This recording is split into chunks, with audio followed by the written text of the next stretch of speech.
Cancel. Good morning. Good morning. Good Morning. morning, Blake and Aaron. Good morning. Okay. Did How you have are me you? muted just now? I couldn't hear my intro song, but I'm good. No, we didn't. Hey, let me see my little. Well, didn't it's do too it. late now. Oh, okay. Too late That's now. why Here you we go. didn't hear Stand by. All right. Here we go.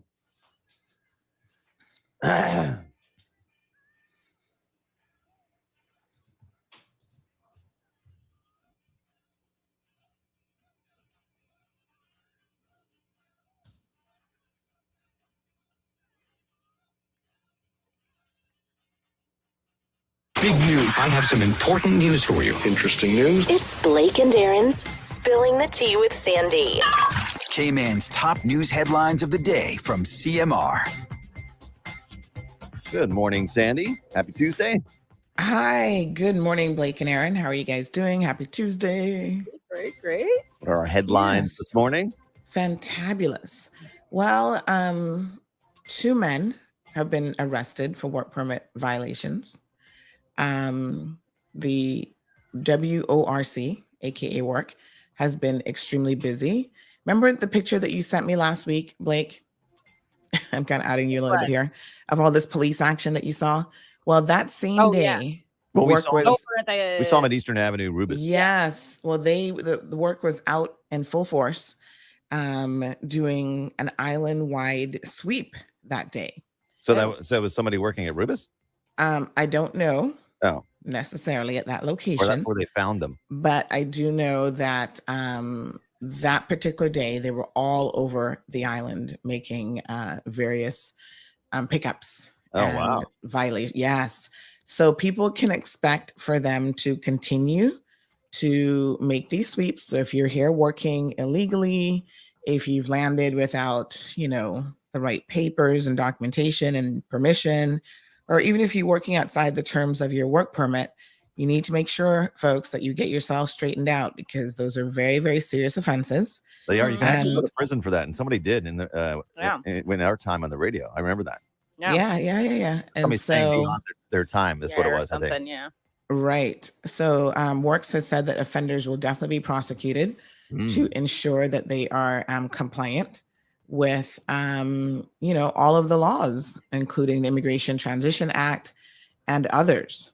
So they have a compliance unit that is working overtime to nab, Wow. any violators. And this is important because, as you recall, some of the, criminals that enter the country, they do so illegally. And so it's really, really important if anyone sees someone working illegally that they help the officials as well and report such activity. In other news, government is working to finalize the regen negotiations with DART. So this came out yesterday in the parliament. The government has been moving quite swiftly through its parliamentary papers as the opposition remains a no-show. It means that they can actually get some work done without the usual politicking. So phase 1 of the Georgetown landfill remediation is almost completed. The work continues between the Cayman Islands government and DART to finalize the project agreement, negotiations and reach financial closure, according to the Premier, the Honorable Wayne Panton. So he made this announcement on Monday. And he said that he was providing an update on the progress of the new integrated solid waste management system, or REGEN, as it's often called. And so this is a public-private partnership between government and DART to actually do something about the Georgetown landfill. So I'm sure you see it when you pass by the landfill, especially on the side that's like closest to the very last entrance for Yeah, they did a CIS. good job putting dirt on it, covering it. Yeah, they're capping it off. And I would love to see there's already some vegetation growing on it. It would just be cool to see that entirely covered with some sort of vegetation. Well, it's probably going to be covered by buildings soon enough. I don't think we'll be building on that mound, but no, we probably shouldn't. Probably not. I would say that that's not stable. Yeah, I would say that's going to settle at some point. Yeah, it's like, I mean, we have a park in Idaho Falls that used to be a dump and they capped it and it's a nice park, Freeman Park now. Yeah. Well, but again, I don't think they were just throwing. I think they have to go through a lot of stuff that they were throwing in the dump in Mount Trashmore area, And I Yeah. think So they're the doing that. premier said that he wanted to clarify that the last estimated cost for the facility was not 105 million, as was stated previously by the opposition, but was a projected at least $205 million when the contract was actually signed in March of 2021. Huh. So lot of money. yeah, Wow. it's not going to be cheap to do it and to do it right. But he also encouraged everyone to do their part in terms of waste management.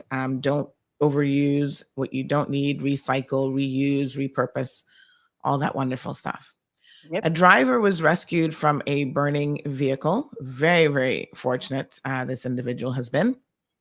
Police And why received. was the vehicle burning? Well, there was an explosion after. I mean, does it say that it was? Was it? Yeah, a it crash? just says there was an explosion. So the police are still investigating single vehicular collision and then an explosion. So I guess that's what collision. happened. Okay. Yeah. Yeah.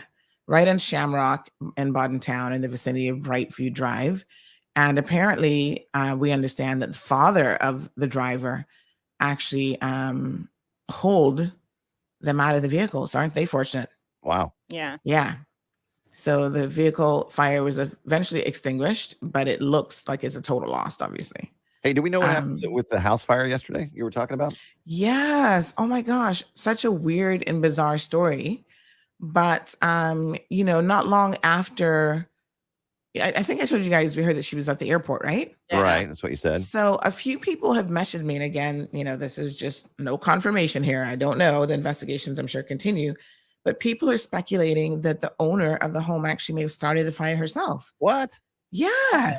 Weird and bizarre, but they said she's done such things before and she may have some mental health issues. So that might explain a bit of what's going on. But yes, very strange, the stories that we heard coming in about that. I thought, oh, that's such a Wasn't me. I bizarre. was at the airport. Yeah, such a bizarre situation, but it's a complete loss from what I've seen. Wow. And yeah, it doesn't look good. That's sad. But is it a crime to Yes, it's called destroy arson. your own It's property? called arson. Yes, and and probably insurance fraud. insurance. Yeah, I was gonna say insurance. Unless you're not fraud. planning on claiming insurance. Maybe she just wanted a quick way to demolish it. But of course, that's not the way to do it, folks. But I'm just saying. Still think I that's don't know. considered That arson. sledgehammer works better. Yeah, but can you commit arson against yourself? Yeah, Your own property? Yeah. I don't Because know. that's like a danger to. Well, can you do an open bonfire on the beach without a permit? No. Hmm. So, but if you can set your house on fire, sure, no problem. So, Because you can light someone else's house on fire. no, because Don't need a permit for that. this is kind of a tricky legal question. I'm gonna have to look into that because there's something else that wasn't quite arson, but there's the concept of destruction of property, and the court has said no, you can't destroy your own property. You can do whatever you want with your property, I guess within limits, of course. But yeah, I Well, would as long as think you're that not you- breaking yeah. other laws. I mean, there's Yeah. one thing to like burn vegetation, which bothers me anyways because it smells terrible. But like doing that's just personal issues. But yeah. burn vegetation as opposed to burning your house. Mm-hmm. Mhm, I don't even know mhm. is burning your vegetation legal. I think you technically Yeah, probably sometimes the police always, the fire service always isn't that called a warn you bonfire? about that. I mean, no, All I'm, right. I'm burning vegetation. No, sir, you're burning vegetation is creating a bonfire. It's not a bonfire. And why are you roasting marshmallows over it? It's not. It's a s'more. There's no laws against that. No laws so against funny. s'mores. That's right. So, yes, those are your news headlines today. And just can I use this opportunity to? We're going to talk about it a little bit later on the Thank us show, for but being so great on. yeah, this. well, you guys are fantabulous. Yeah. But in addition to that, we get a lot of requests for people who've like lost pets and wallets and phones, and like some days it's actually overwhelming. Like we have more of those posts than actual news posts. So we've created a completely separate CMR page for that. Please go like and follow that page.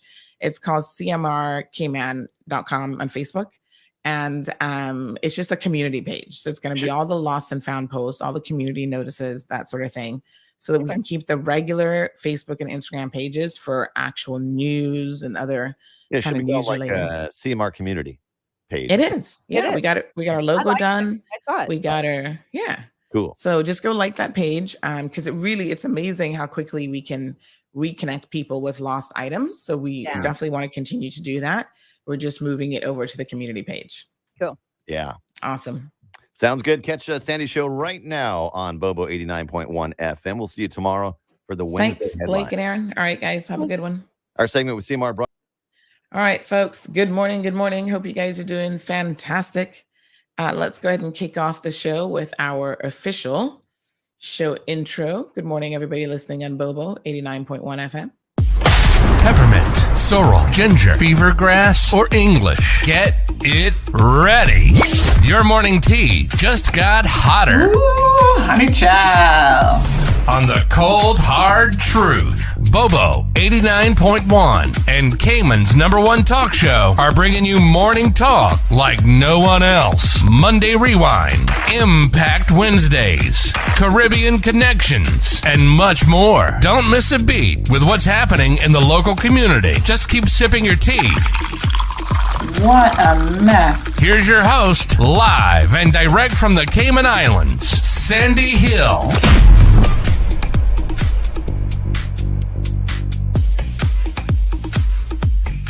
All right, good morning, everyone. Rise and shine. It's time to wake up. My voice is a little bit croaky. As you guys know, the Rona finally got me. What can I say? But I'm ever so thankful for modern medicine and the technological advances that we've had, even as it relates to the coronavirus. You know, having access to antiviral medications, I think, has been a game changer for many. Having access to, obviously, the vaccines meant that a lot of lives were saved. And I'm not doing too shabby. I'm going to go ahead and take my, what is this one called? The DM this morning, which is the decongestant. I'm sure the pharmacist will be happy to hear that I'm actually being very, very diligent about taking my pills this time around as instructed. You know, take the antivirals on time, which means I have to get up if I fall asleep early, I have to now get up at 1 o'clock in the morning to take the second daily dose. But I've been doing it. I've been setting my alarm clock, folks, and getting it done. So what can I say except I'm not feeling too bad. You know, I feel a little bit just tired, but that's probably a combination of coronavirus and some of the medication and stuff as well. But yeah, I didn't have to take a nap yesterday, but last night I definitely slept like a baby when I finally went to bed. So yes, you know, just very, very thankful, folks. So how are you guys doing? Good morning to everyone. I see we got a good crowd already this morning. Of course, today is Tuesday, so we're going to be doing Medical Rundown Tuesday with Health City. And one of my favorite topics is education. They're going to be telling us about a wonderful Health Explorers Initiative program that they have going on there. So we're going to bring them in just a second. But where are my Caymanian manners? Let's say good morning to Miss June. Marshall is here. Khalees, is that how we pronounce your name? Apologies if I get it wrong. KK is by the bus stop. Wait a minute. What bus stop? Oh, the car fire, I think she's saying, was by the bus stop. All right. KK says they have nothing to do in office on certain days. We'll get to that comment a little bit later on, KK. Carmelie, good morning. Good morning to the lovely Scott. Got his Costa Rican coffee in hand, no doubt, at Waffle Monkeys. Go check them out. You guys actually really listen to this program. And, you know, sometimes I get in a mood where we talk about food. So on Friday, somebody was telling me, oh, Sandy, you were talking about Waffle Monkeys this morning. I got so hungry that I decided to run off to Waffle Monkey and grab a sandwich for lunch. They got all sorts of stuff there. Go check them out. Ravina, good morning to you. Good morning to Felicia. We've got Beverly in the house joining us from Jamaica. Carmelie, we'll talk politics a bit later on. Wee, so good to see you. We've got Miss Dean Sinclair joining us as well. KK, we'll talk about the house fire later on. Olivia, good morning. Scott's asking about a bonfire in your backyard. We'll find out. I'm not really sure. Not sure of all the logistics. Sabrina, we'll get back to that. Good morning, Dre. Luis, buenos dias. Daisy, buenos dias. Ms. Beulah's here. Talk what you know. Morning, CMR fam. Yes. How you doing, honey chill? KK was saying that Works was at the bus stops. Oh, yes. They did go to the bus depot in town. That was one of the locations, but that's not the only place they were. But yes, I mean, it makes sense though, you know. kind of a good spot when you think about it. Dana, thank you so much. Yes, I'm trying to take the meds, get some rest, obviously staying home for the week. And, just a note to our winner yesterday. I haven't called him back yet, but once I'm all clear with COVID, then I will link you with the prizes that you won yesterday for guessing that I was one of the last of the Mohicans, but it finally got me. So let's go ahead and welcome into the studio this morning. We've got Shamari Scott, who is the Chief Business Officer at Health City, Cayman Islands. Good morning, Shamari. Good morning, Sandy. How are you doing today? Oh, the Rona finally got me. You had it in your house before, but you didn't get it, right? Yes, actually almost a year ago, last year, November, Marlon and Gigi both had it. And the strange thing is I slept in the bed with her every single night and never got it. I was testing every day, never got it. And then here we are. That was your turn. I don't even know. Just got it. So, we've been relaxing, like not wearing masks anymore. So I'm not entirely surprised that I eventually got it. But yep, here it is. Well, you look well, so that's no, I feel pretty good. Like I said, a little bit lethargic, a little bit tired, but nothing major. So very, very thankful for that. Jim, good morning. Oh, Jim says traffic again this morning. So we're happy to have Shamari joining us, and we also have Charles D. Bush, who's the Senior Education Coordinator at Health City, Cayman Islands as well. Good morning, Charles. How are you? Good morning, Sandy. How are you? I'm doing well. Thanks so much. I love the posh house that you're staying in with the piano. Yes, yes. This is my north side home. Yes, I know, right? Vacation house. Yeah. And we also have Melanie Gonzalez, who is going to be, she's been part of the Healthcare Explorers program, and she's obviously going to be telling us about her experiences. So good morning to the beautiful Melanie Gonzalez. Good morning, Sandy. How are you? I'm doing well, thanks. How are you? I'm great. Good, fantastic. So Shamari, what exactly is the Healthcare Explorers Initiative? It's a STEM education program, but break it down for us, for those of us who don't have a clue what this even means. No, definitely. And it's something that's near and dear to our hearts and that we're excited to always discuss. So everybody would know that Dr. Debbie Shetty is our founder, and one of the passions he has is anytime he goes, whether it's in India and of course now in Cayman, he always wants to inspire the youth towards medical pathways. So he understands that in the future, a lot of Indian physicians and nurses and the such that as of right now would be, I don't want to use the word exported, but they actually leave and go to other jurisdictions, even the US. If you look at, I think it was actual GPs or anesthesiologists, I can't remember which one, but 40% in the US would be either first or second generation Indians, as an example. And he was just speaking to the fact that as the economy improves in India, as more of the middle class grows within India, then less and less medical professionals will actually be leaving India. And already they're looking towards the fact that in 3, 4, 5 years, for instance, there'll be a huge shortage of hand surgeons, as an example. So he said, in order for any facility that we have to be successful, we need to have a throughput of young people being energetic and excited about healthcare to be able to take those pathways from an early enough standpoint, so that, when they finally decide that's what they want to do, they'll have the bedrock to be able to actually achieve. And I'll always remember when I was in tourism, there was a quiz that we used to give, and it was such as, which profession does the majority of that did the majority of that profession know they wanted to be that from the youngest age?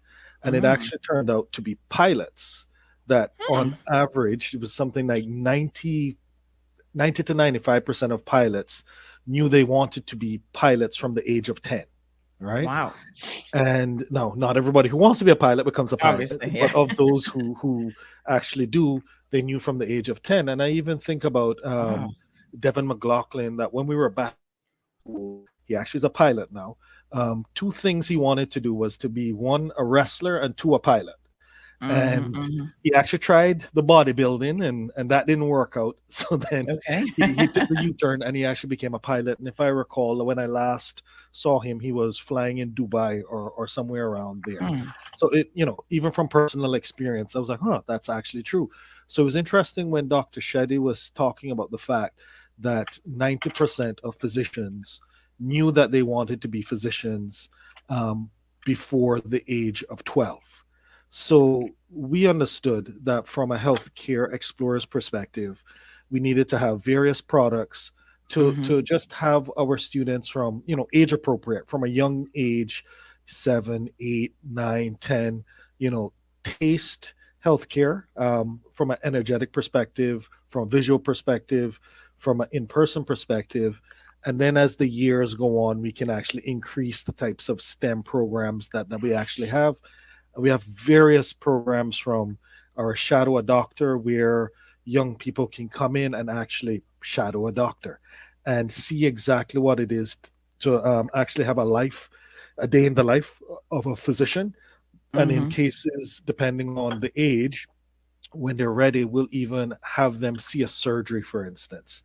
And we've found that those personal interactions really help, either for our young people to know that this is something they don't want to do, which is good, that you can figure that out as well as you go along, or even more importantly, that it is something that they would love to do, and then they make sure they take the right subjects and get the right help necessary if needed in order to follow that pathway. So in June 2014, we would have started with 18 students. Over the years, Charles and I sitting and developing the program, looking at what our goals actually would be. What we wanted to do was to make sure that we touched as many students as possible throughout all the various age groups. And we strategically planned, as they said, you can't manage what you can't manage. You can't manage what you can't measure. We make sure that we have student encounters within the different programs and products and surveys to understand how impactful we're being, and to ensure that our students are getting the best possible chance of understanding what it would be like to be a doctor, nurse, technician, and moving it forward in that sense. Yes. Well, this is exciting because I must tell you, I mean, obviously, I'm a firm believer in education, but I think that, as you said, any organization that comes and makes a substantial investment in the Cayman Islands, as Health City has, you've got to think, what is the long-term plan, right? Because, it has to be sustainable. And as you've indicated, the current model, for different reasons, may not be sustainable in this current path. But training, upskilling, and offering opportunities to the local community is incredibly important. So I'm really, really pleased to hear that this program has been going so well. And of course, Melanie can tell us a little bit about it. But Charles, can we get into some of the details now of what the program itself entails? So feel free to tell Sure. us what sort of different areas, if people have an interest in, can they reach out and find out a bit more about the STEM education efforts? Sure. And also just to say, and I know Dr. Shetty would say the same thing, that Healthcare Explorers is part of our social contract with the Cayman Islands. I mean, we are passionate about it because, Health City Cayman Islands has been welcomed so heartily in the Cayman Islands, and has been able to contribute medically so much in the Cayman Islands. And so this is part of our social contract with the Cayman Islands. But specifically to your question, some of the education products that we have Shadow a Doctor. And next week we will have, I think we're up to 9 students that we will have on campus during the midterm break. And that is probably the most students that we will have on campus, at least in a long time. At one time. At one time. We have virtual field. Well, we have on-demand videos, and what on-demand videos provide is a STEM education video, and they're each hosted by one of our consultants, and we have primary school videos and we have high school videos. So they're all the primary school videos, for example, are we're very strict about them being 3 minutes long. A high school video can be 10 to 15 minutes long. So for primary school, we might have something like how do our ears work? Or for high school, we might have something more complex like light, matter, and radiology, or know your bones and joints. And those videos can be subscribed for through our website. And we've been doing on-demand videos now for about 4 or 5 years. And we have, I think it's 19 videos in our catalog. And every year we add more to that. And these videos are filmed here at, well, not here in my Northside home, but here at Hell City. And we produce them here. And so then with those on-demand videos, we can host virtual field trips.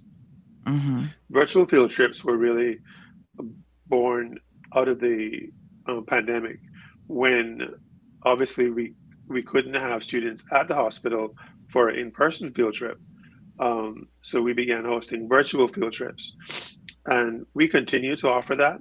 And that what that does is that provides an entire classroom or several classrooms of a school the opportunity to view one of our on-demand videos and then participate in a live question and answer session with the consultant who hosted that video. And that can be done for either a primary school class or a high school class. Another exciting initiative that we have, another exciting education product, is virtual Shadow a Doctor program. So this is where we would show a surgical video, and that is only for a high school class.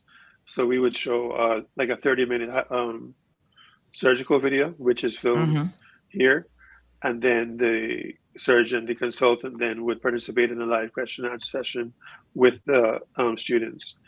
And then during the summer, we have the very popular Summer Undergraduate Research Fellowship program for our university students who are overseas on a medical track, or some are on a nursing track, or what have you. But they must be studying on a medical or allied health track.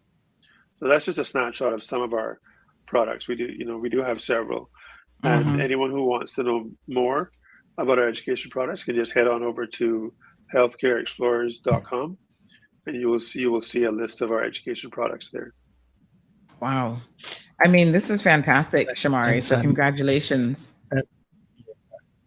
And Sandy, just to mention that, rewind during the pandemic, it would have been easy for us to say, the pandemic's here, students can't come through the hospital.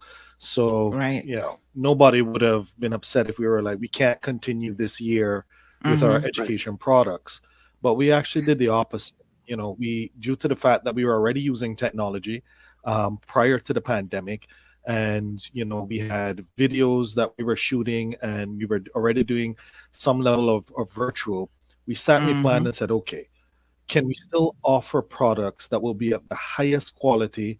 It still won't be as good as being in person, but can we get it to the point where we have a host that is giving a tour of the facility to reach into classrooms or into households in order to continue what we were doing? And that's what we did. And actually, it helped us moving forward to reach more students across the Cayman Islands, to get them excited. So now we are, over the moon that we actually are able to open our hospital again and get more students physically coming through the hospital. But in the last year, we had over 10,000 student encounters, which was the most we've ever had. And to date, we've had over 33,000 student encounters. Now, some students will go through various products, so those aren't 33,000 individual students, but you'll have some students that will do 2, 3, 4 products as they are, increasing their age. They're going to different products, And I'm sure that is the perfect segue to one of our Healthcare Explorer students, who now is a young lady and started her track with us many years ago and has continued her journey through, and now is with Health City as well. We're very proud to have her as part of the team. And I want to say we do have a few videos here which we're going to be viewing, and I'm sure our audience is really going to enjoy these. But can we, listen, I'm a parent, and the technology now that children have access to, that teachers have access to, it's just amazing. You can see in real time what your kids are up to during their day. Things are updated. I personally have always embraced and loved technology as an individual, as a business owner. And I'm happy to see institutions such as Health City being on the cutting edge of the technological revolution, but in particular when it comes to education. I think that this is fantastic. But sometimes we take for granted that people know what we're talking about. So when we talk about STEM and STEAM and all these acronyms, it was just occurring to me that people might have no idea what that is. And I'll tell you, last night I was saying something to my daughter. I'm like, oh, don't you have, because she has after care activities or after school activities. And I said, isn't today the day that you have STEM? And she's like, no, I don't do STEM, I do STEAM. And this is this is a 6-year-old correcting me about how it's actually pronounced, first of all, and which one she has. So for the benefit of our listeners, Charles, tell us what STEM is and maybe do a little brief introduction. Sure, that's a valid point. STEM is the acronym for Science, Technology, Engineering, and Mathematics. Mm-hmm. STEAM is gaining steam as the new evolution, which would be Science, Technology, Engineering, Arts, and Math. Mm-hmm. So that's what we mean when we use those acronyms. Right. So here at Health City, we focus on the science piece through Healthcare Explorers. Mm-hmm. All right, wonderful. So that's what we really mean. But interestingly, I was at the National Robotics Team formal send-off on Saturday. Health City is a major sponsor. Mm-hmm. And I was talking with Mrs. McTaggart, Glenda McTaggart, and she used the acronym STEAM. So, it depends on your context, what you're going to use. All right. Well, we do have a video. I think this is a great time to perhaps play this about the Healthcare Explorers Cayman program. So sit back, relax, and enjoy.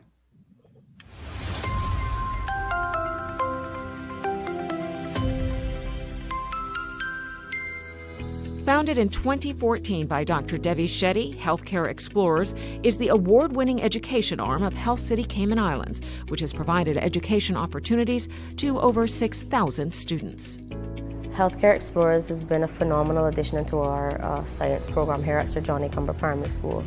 Students have really been engaged in the fact that they have opportunities to, one, go to Health City to see what the medical field looks like. But it's a very real-life opportunity where students get to see what impact science has on the day-to-day life of human beings on a whole. So we've used the field trip day where they get to go to Health City. They are introduced to doctors, they're introduced to nurses, people within labs. We're also using the online resource with the YouTube videos. That's a huge hit, especially in lower key stage 2. We're going to be looking at light, matter, and radiology. I'm here with Shara to explain a bit about the machine behind me. I watched YouTube about the Healthcare Explorers. Also, I liked when they was rotating the heart. We learned more than what our teacher would tell us in class, which was really fun. For our science department, and Mr. Godfrey's been, instrumental at linking up Mr. Bush at Health City and making sure that we've got great opportunities for our students. Okay, so most recently there's a series of videos which really bring science, and especially science linked to the body and the medical profession, really to life for our students in class. And we've probably exposed about between 500 and 600 students in year 9, 10, 11 to those videos in class, and then they have opportunities to access themselves out of school as well, which is great. Well, I was about 14, 15 when I first came in with John Gray for Healthcare Explorers, and after that I came, about a year later I came in for Shadow the Doctor, and another 2 years after that I came in for the SURF program, and now I'm working here in Health City. It helped me understand the medical field a bit more. I shadowed Dr. Savid in neurology, and I saw a lot of the surgeries that he did, a whole range of surgeries, spinal surgeries, brain surgeries, almost anything you can think of. It was an amazing experience. Working as a marketing intern at Health City has shaped my opinions and how I would like to be in the future. For example, I didn't know what marketing was about. Oh, surf was amazing because I did so well on my paper. I was able to go to India the following summer. And when I was applying for my bachelor's, that was actually a very important process for me. I was able to talk about that in my interviews, and that experience, I can proudly say that no one else that was in my cohort had that experience. So for me, when I went to university, that really put me above the others, and that allowed me to stand out. And through SURF, I did a lot of research, which in my bachelor's, which is in public health, research is very important. And I already had like that great foundation through SURF, so that really allowed me to excel in those classes as well. My next step is becoming a nurse, and I'm currently going to enroll into UCCI in their nursing program. Health City is amazing to help you learn. The doctors, the nurses, the physical therapists, everyone is so willing to teach you, and it's something I really, really like about coming here. I'm studying the level 1 into HVAC technician course at UCCI, and after this first course, I'd like to further my education to do the level 2 and then the level 3. I started as a trainee. I came in without any qualifications for this, so I didn't know anything. I then learned, and now I did online courses here in the hospital. The plan is to go away off island this year to sit an exam. And once I come back, I'm qualified as an actual CSSD technician. I could work anywhere around in the world. I became an apprentice through the NWDA, which is now called WORK. I spoke to my mentor there, Miss Priscilla. She assisted and helped me fill the documents and so forth. I started out my apprenticeship here at Health City as a medical secretary. And then I found out about, the international department, and I grew interest in, joining the international department team. Healthcare Explorers continues to grow from strength to strength. Innovation is the core of our success. For 2 consecutive years, we have exceeded the totals of our first 4 years. From 2018 to 2020, we have encountered 338% the number of students we did from 2014 to 2017. This is just the beginning, and the best is yet to come. Thank you very much.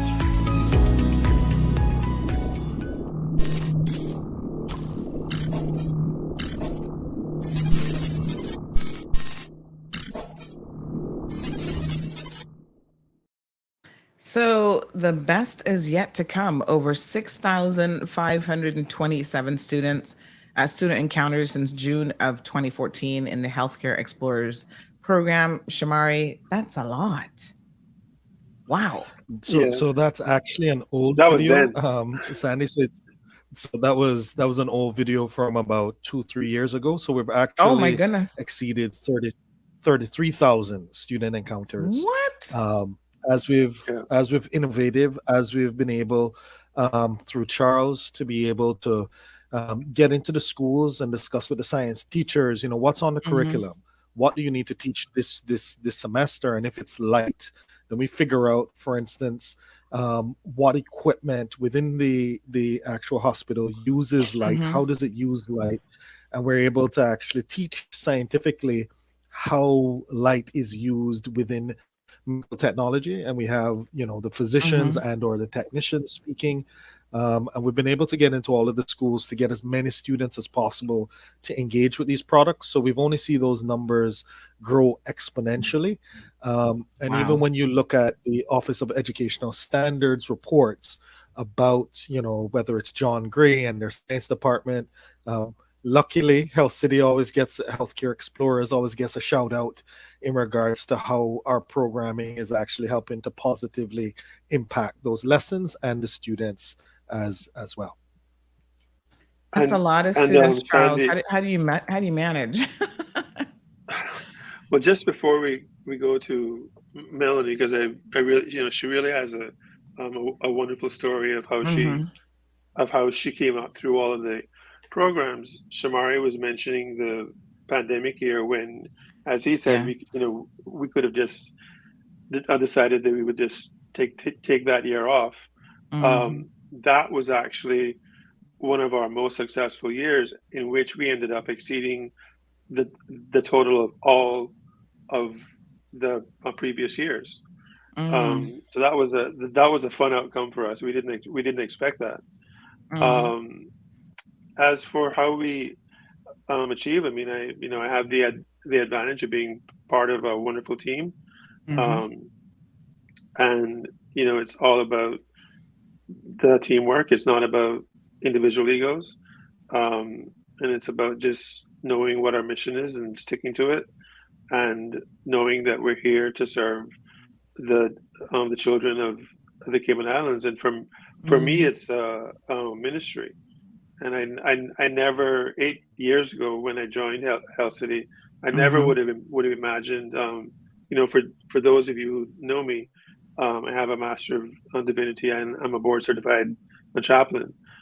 So I never Mm. would have imagined that I would have had the opportunity to serve the Lord in this way. And it's Mhm. been just a wonderful joy for me. It's Mhm. a ongoing joy um, for me every day to to work in this Mhm. program. But let's talk to Melanie now for Absolutely.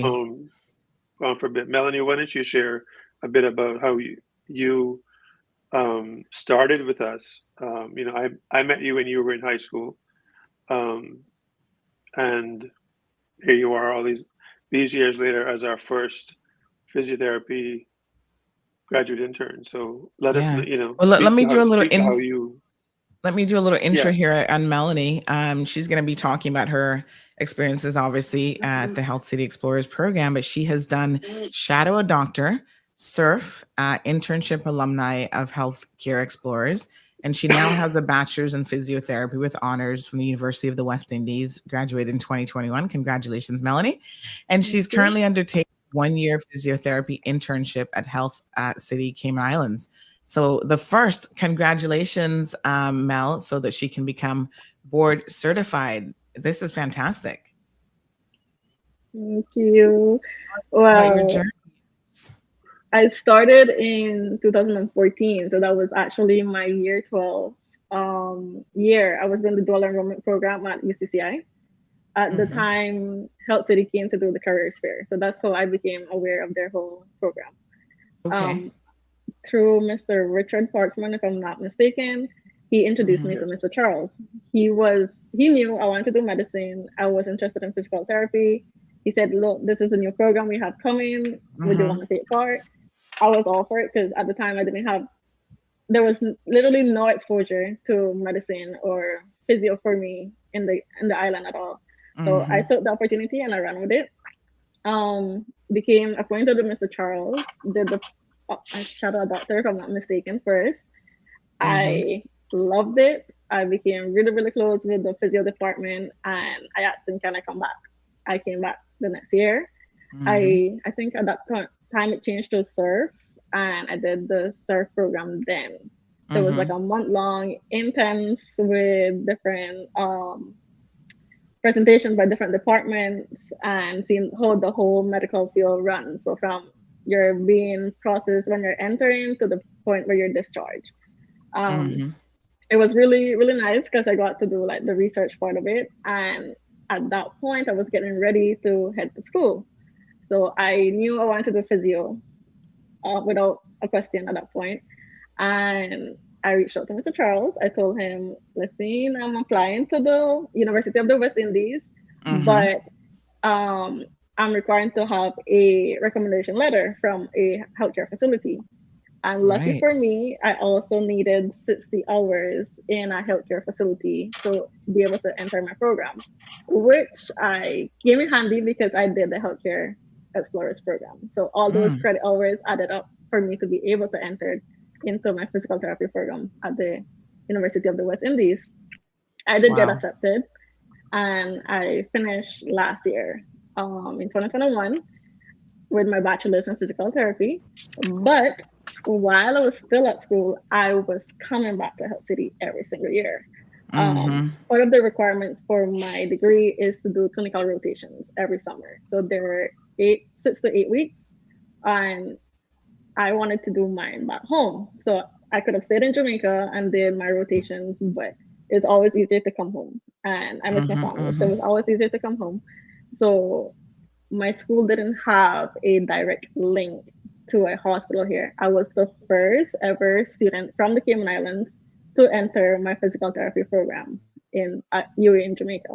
So they were not familiar with any hospitals here. They knew HSA, but they didn't have like someone really to reach out to there. They gave me that option to go to HSA, but I said, hey, I've been going to this hospital. Is it possible for me to go there and do my clinical rotations instead? They were not familiar with the hospital. So I said, I have someone you can speak to. You guys can reach out to him, see if you can do it, because I really, really would like to go to this hospital instead.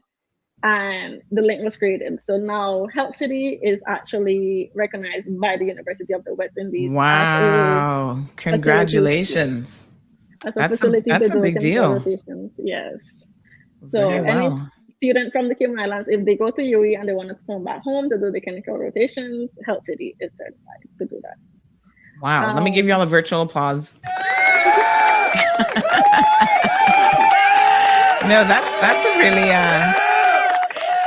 that's a really big deal, actually. Congratulations to everyone at Health City. That's amazing to have that connection with UE. Yeah, thank you. But Melanie actually made that happen. Yes.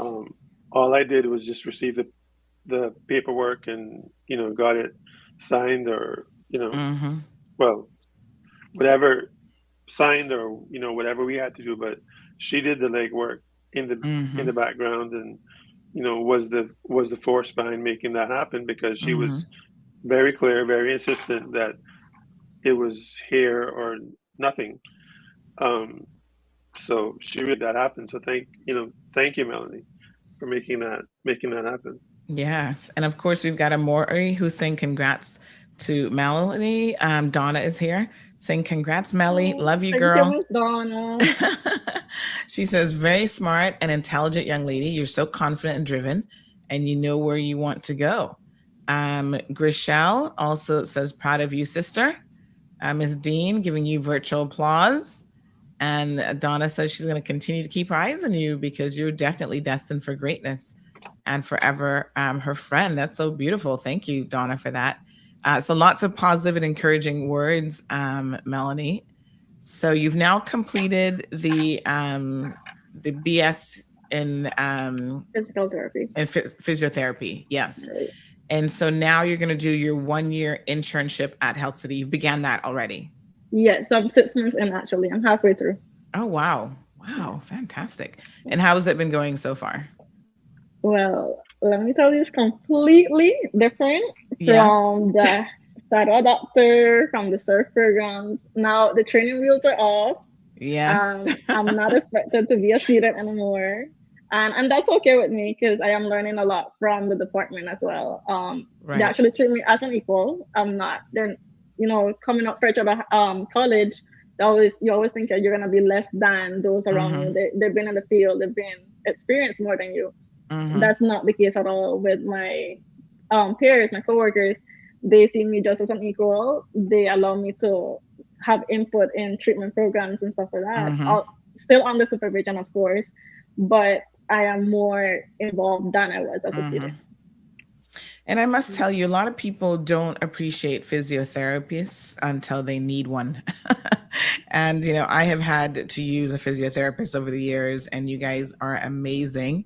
And to be able to live life pain-free, which is the ultimate goal, you know, it's just, I think that you guys are one of the best in the medical profession, personally. You know, I go to physiotherapy all the time. So thank you for choosing a field that is very much in demand.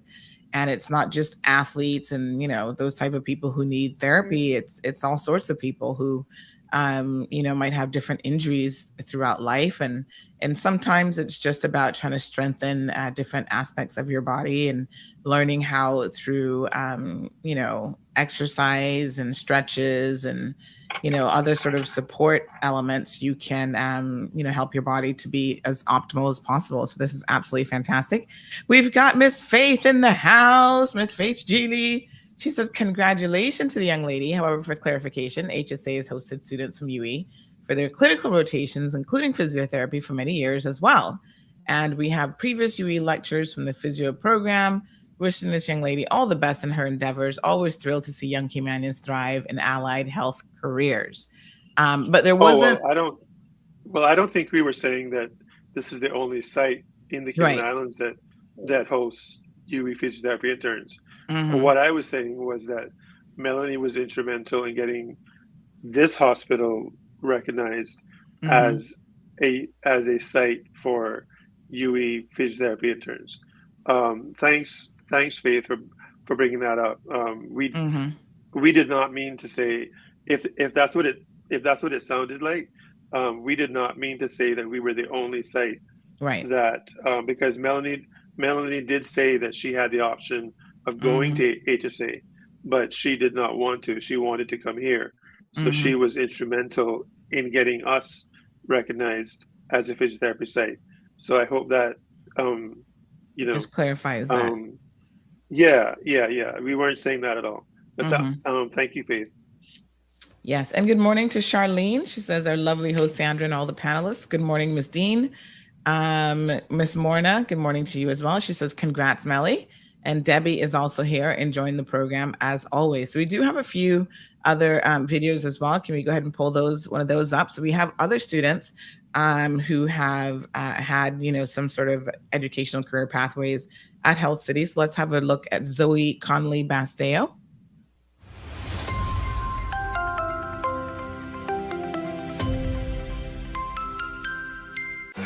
My name is Zoe Connolly Basteo. I'm going into my second year BSc Psychology student, and I recently completed the Summer Undergraduate Research Fellowship at Health City, Cayman. I would definitely recommend this program to any other young person, not only looking to expand their skills in medical field, but any young person that is interested in science or professional development and gaining a better, more technical understanding of the healthcare industry.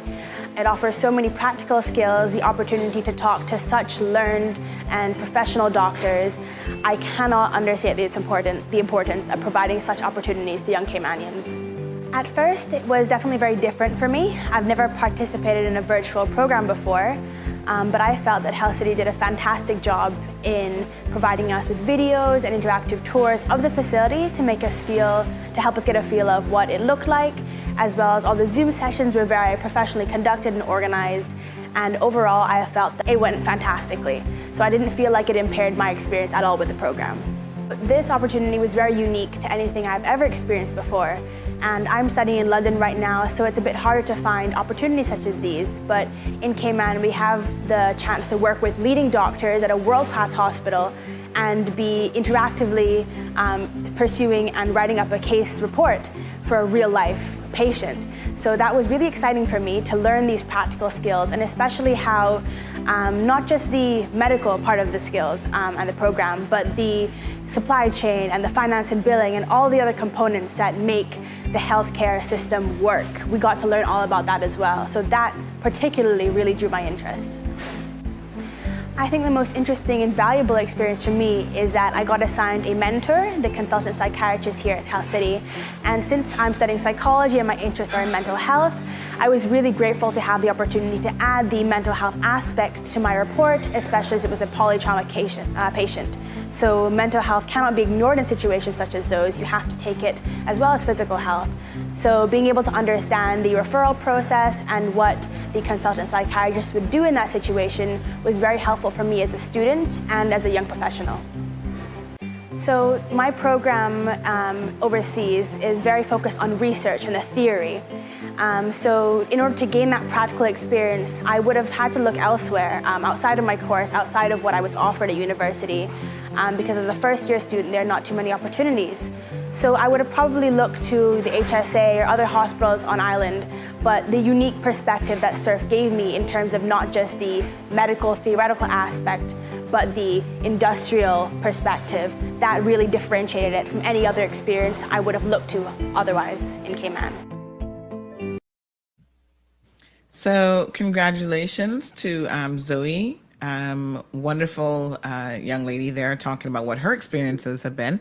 And, you know, I want to remind people, I think one of the takeaways here, Charles, Melanie, and Shamari, is that when you think of a facility like Health City, don't limit yourself into thinking, oh, I can only be a nurse or I can only be a surgeon. As you can see, there's so many professions. There was a young lady who was talking about marketing. You know, Shamari is he's a chief business officer.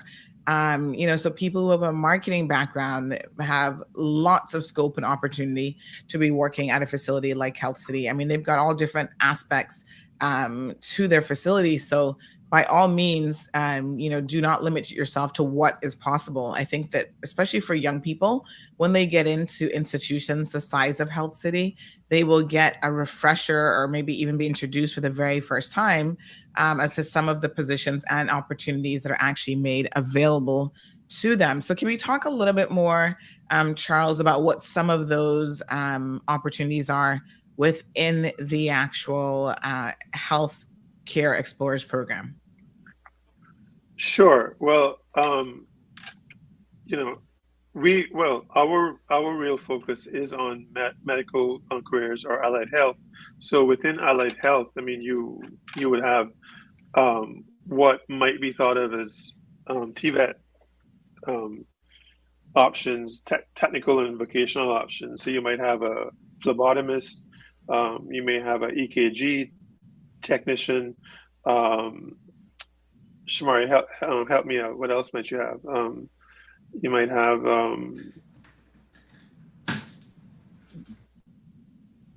because there's two we're working on. That is going in and out. Charles. Right. So Charles was just talking about some of the different specific areas. No, I was just talking about and then also to state TVET options. Right. And also to state, Sandy, so the great thing about Health City is across the board, the ethos, everybody wants to have many young, capable Caymanians throughout the organization. So we have our healthcare explorers that you would have heard about all of the products to, you know, get persons interested. And as we evolve, you know, Melanie was great in that she was the guiding and pushing force for us to start earlier than we were ready at that point in time with UE. But that was always a part of the plan to see as we start to have students that are becoming older and obviously need other types of experience, as well as rotations and the such, how do we make those linkages in order to have Health City as a site? And we look forward to, in a future program, actually also bringing on our medical director with Charles, so that we can actually speak about the fact that we're going down a TVET route of being licensed with the government in order to offer certain areas like phlebotomy, as an example, where we are now a site that's approved. And I can't remember the specific name, but it's like the U.S. Phlebotomist Association, or Dr. Drew will correct when he comes on, whereby anybody who actually gets licensed with us at Health City, obviously they have to go through their immigration process, but they would be able to go and work in the US and be licensed as a phlebotomist. just as an example. So we're continuing to build on our Healthcare Explorers program and our offerings, and that's why we're happy to have people like Melanie who help to push the envelope a little bit early so that we can jump feet first in order to open it up so we can have many other persons like Melanie coming through, and she would have been the first, but we look forward to inspiring and having many others come through. And then obvious Melanie on the back end, we look forward to having you as an employee. I'm already putting that in there. We've said it many times, so that we can start to really build the framework of young Caymanians throughout the Health City. When you look at from an administrative perspective, the non-medical perspective, we have between 70 and 80% Caymanians. Now, obviously, for instance, when we get a new hospital, you need a lot more nurses and the such at that point in time. So those numbers start to skew, but over the years, then they come back. But in the medical area, we want to make sure that we're building those percentages of Caymanians over the next 10, 15, 20 years, so that 20 years from now, we can have 30, 40%, eventually 50% of the medical positions within Health City being Caymanians, whether young or more mature. We look forward to that evolution of what we're doing as well. Beautiful. We've got Stephanie here saying congrats. Charlene, sorry, I think I missed it. Oh, Miss Pat says good morning to all and congrats to you to keep up your studies. Miss Charlene says congrats to all of our young Caymanians and their programs. Proud of you.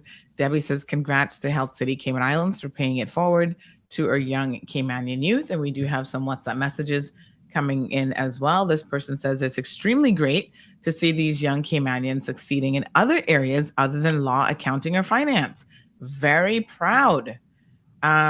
So beautiful. Yes, absolutely. Now, I do know that we have another one from Shaquille Connor, another video that we're going to be viewing here in just a little bit. But can we start giving people some contact details on where they can find out a bit more information?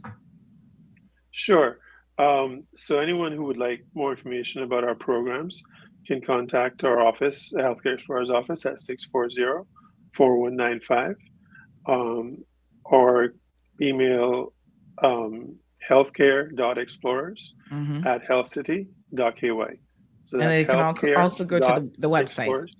Yes. And they can also go to the website, which is healthcareexplorers.com.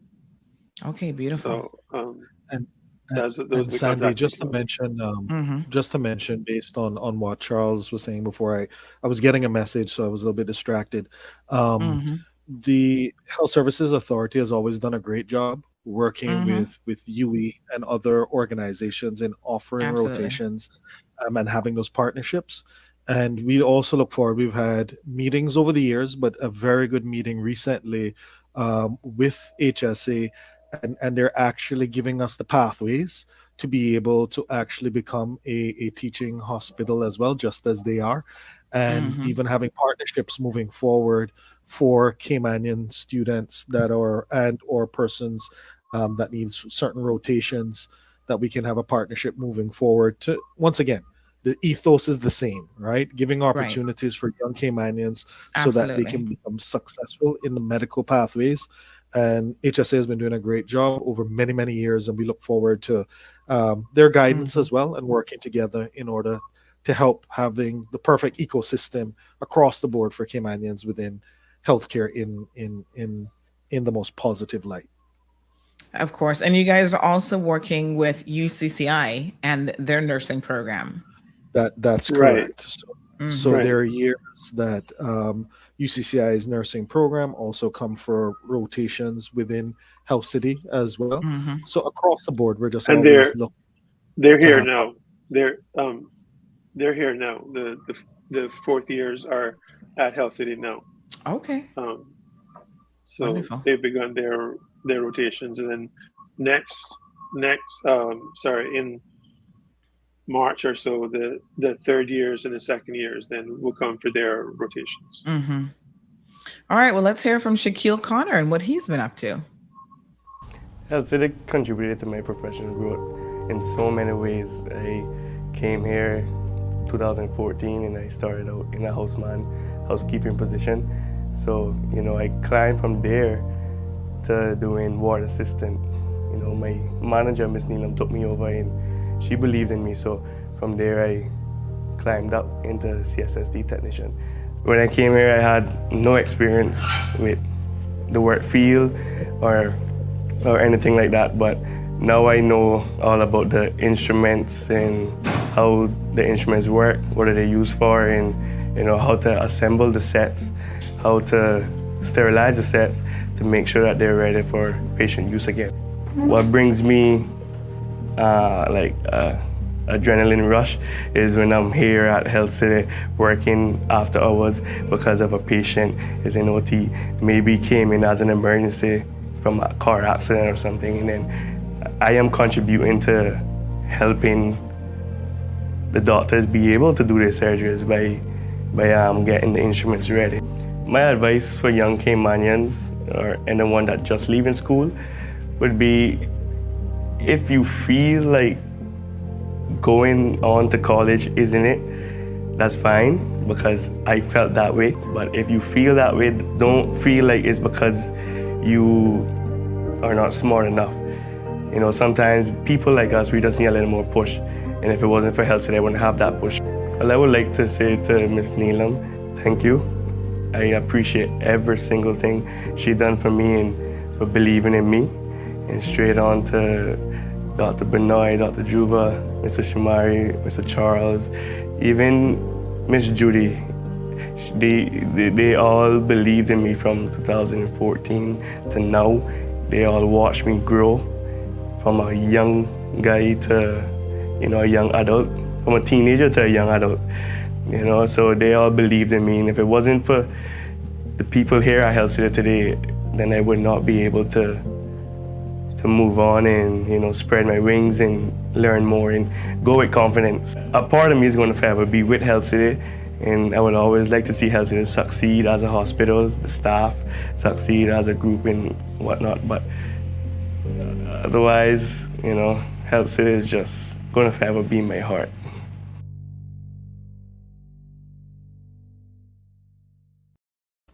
Shaquille Connor started off in housekeeping, and look at him now. Wow, that's amazing. So to see those transformative stories, I must tell you, really touches my heart, because I think it will encourage other young people or anybody of any age really to know that you can start off in one position and maybe you didn't even have a thought of doing something else. But as you are in that environment and you have that exposure, that's why exposure is so incredibly important. You might see opportunities that creep up. And it's great to see that, there are people within the Health City professional environment who are willing to encourage people to say, you know what, you don't have to remain a housekeeper for the rest of your life. You're a young man. Here are some opportunities in different areas that you could move into. So that's fantastic. And we've had many stories like that, Sandy, where persons start off either at the front of the house, owns porters, housekeeping, and once persons show interest, obviously are energetic, show up on time, do all the right things, would definitely allow them to have those opportunities to move up, as well as encourage them to take courses and to get trained and help them along that pathway. That's why we're here. And even within my Department of Tourism days, I recalled our summer internships was the best recruiting ground, because you got to see students who otherwise may not have done the best on an interview, but you get to see at the workplace if they're trying hard, they have the right attitude. You can help them with the aptitude to get where you need to get to. And at Health City, persons who are young that we're bringing through certain, I don't want to say non-skilled positions, but positions that aren't as technical, that's when you can get to see what they're made of and encourage them to take other pathways that otherwise they may not take. And that's what's exciting to Charles, myself, the entire management team at Health City, is identifying those individuals to help them grow, but also obviously having the Melanies who are coming through a young age in either I keep saying middle school because they got rid of middle schools. It's all high school, right? Younger portion of high school, from primary school, being interested and helping them through those pathways over years to get to where she is right now. And now we're so happy that we have Melanie, that whether it's a careers fair, you know, it's one thing to take a medical professional, but when you're in the country, it's another thing to take a Melanie who would have been in the government school system as well, for young people to see, I can do just as that. Melanie was me years ago, and I can get on that track. I think that we can do moving forward. I will say, since been with Health City, I have been going back. Charles drags me to all the career fairs with him, so I've been going back to UCI. I've went and I've spoken at Eastern Primary to year 2s and year 3s. Obviously making it a lot more simpler to them. I've gone to Clifton Hunter High School to speak to them as well. I have not gone to John Gray, which is one of the things I really want to do, because I am a John Gray student. Okay. So I want to give back. And Charles is like, we'll make it happen. Yeah. Absolutely. So Debbie says, okay. Yeah, Charles. Go Debbie ahead, Sandy. says, okay, I'm crying now. So lots of positive comments. Ms. Dean says, Shaquille very impressive. Has a very moving. Shaquille has a very moving story. I mean, I remember him when he first started. He was 17, you know, and I watched him mature into a CSSD technician. So it is a very moving story. So, you know, amazing. I feel you. But the thing is, Sandy, that it behooves all of us who are older. To Shamari's point, it behooves all of us who are older to have that watchful eye, and to be watching out for the younger ones. And more experience, Charles. I don't use that older word anymore. Okay, you don't use that word older. Well, as my learned friend said, more experienced persons to have the watchful eye out for those who are less experienced than perhaps my learned friend would say, less experienced, because otherwise these opportunities don't happen. You know, they're not going to happen if we don't have, you know, if we don't have that watchful eye out. I mean, very, very recently, a young man here who was pharmacy store, a supply chain porter. You know, we noticed some aptitude in him, and we noticed. I just began speaking with him, and I found out that he actually had 8 GCSE passes, and I said, "Well, what in the world are you doing as a supply chain porter?" And you know, we began talking and everything. Now he is in our international patient care department as an administrator. You know, there. So that's just an example of just having that watchful eye out, and being willing to make time to have those conversations with younger persons. So that doesn't take any special set of skills, you know, at all, except being willing to listen. Absolutely. And I mean, this is really touching a lot of hearts this morning. Gianna says, hi, niece. So proud of you. Miss Bonnie is also listening, and she says, go there, my nephew, Shaq. Big up, big up. Congratulations. Debbie says that she's crying. Miss Ethel is saying, blessed good morning. She's enjoying the program this morning. She says, awesome topic and stories. And then what's up? Some people also expressing, they said, oh my gosh, Shaquille's testimony is so touching. So lots of touching stories. And this is really, folks, about creating opportunities. You know, a lot of times we talk on this program about the importance of our young people doing what they need to do. And that's a very, very important element of the equation, but to know that there are organizations such as Health City Cayman Islands who will facilitate, create the environment, structure programs, get on board, whether it's with UCCI, UE, or other institutions, to really make it possible for especially young Caymanians to have those opportunities available, and to take up those opportunities and advance themselves.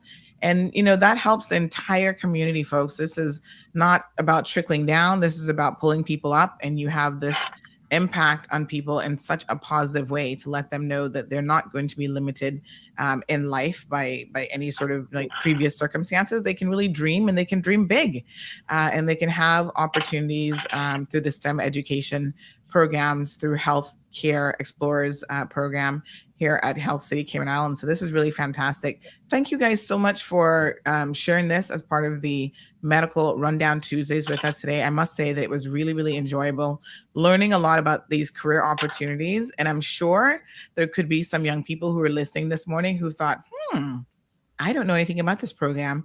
Now I can just go to Health Career Explorers, healthcareexplorers.com and get more details.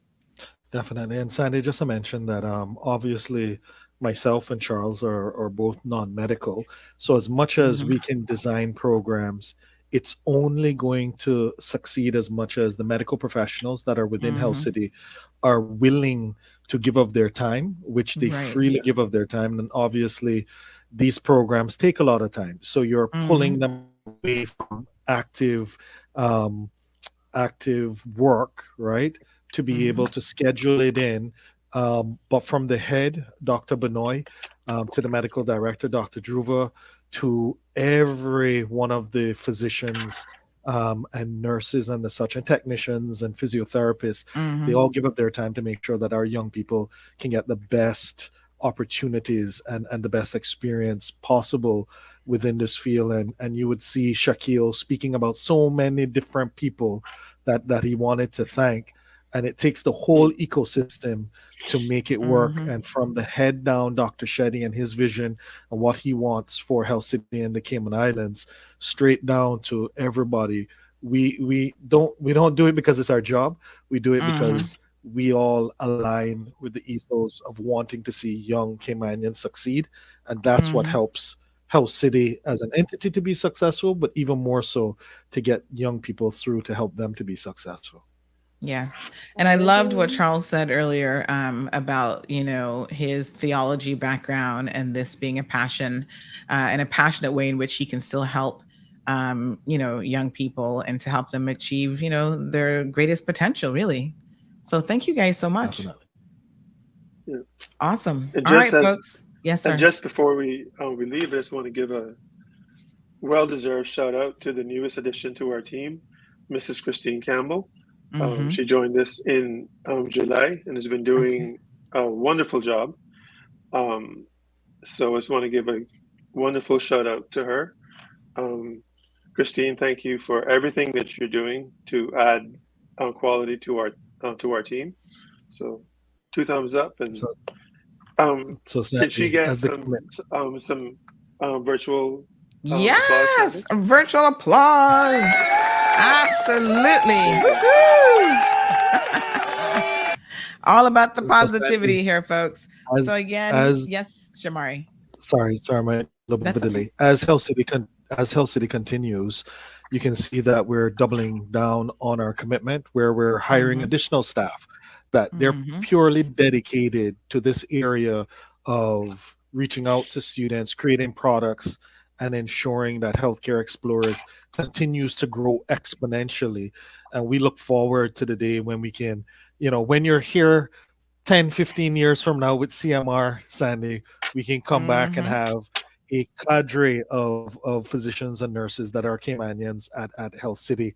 And Melanie would have trained many physiotherapists by that time when she's with Health City, just looking into the future.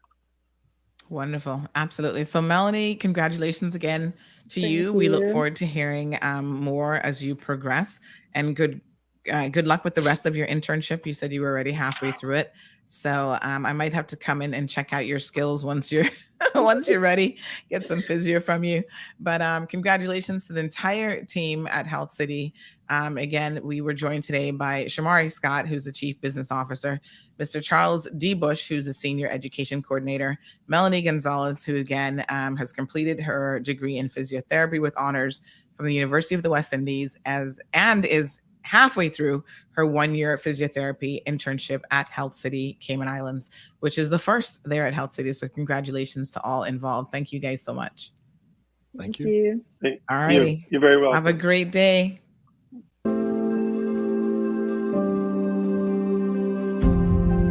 For over 7 years, Health City Cayman Islands has provided life-changing and life-saving medical care for the people of the Cayman Islands at our hospital in East End. During this time, we have become an integral part of the community, and now, focused on connectivity and collaboration, our vision is to make an even greater impact on the quality of healthcare for the people of our islands. In summer 2022, we will open a 70,000 square foot state-of-the-art hospital built on 3 acres of land at the southern end of Camana Bay, bringing much-needed specialized medical services closer to where people live, work, and play. Camana Bay, located at the heart of 7 Mile Beach, is home to schools, businesses, shops, restaurants, and entertainment. And now, Health City Camana Bay, a $100 million world-class hospital. Health City Camana Bay will include an advanced cancer care unit, offering bone marrow transplantation and the latest cancer treatment technology. It will contain a modern neonatal intensive care unit, emergency and critical care, purpose-designed operating rooms for surgical specialties, such as cardiology, neurology, and orthopedics, and robotic operating systems. A master plan for improved health care for the people of the Cayman Islands.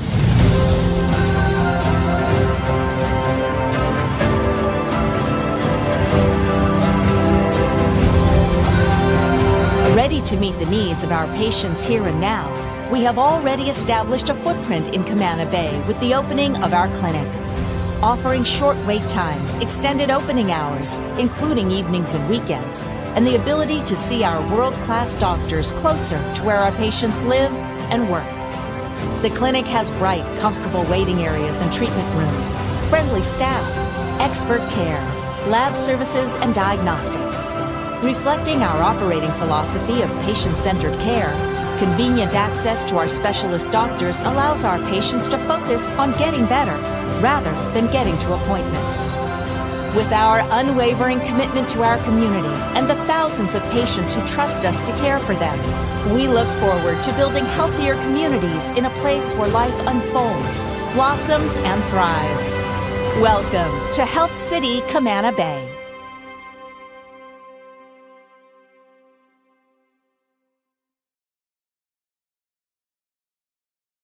All right, folks, welcome back to another segment of The Cold Hard Truth. We are here. You're listening to Sandy, of course, live on Bobo 89.1 FM and also on YouTube and Facebook.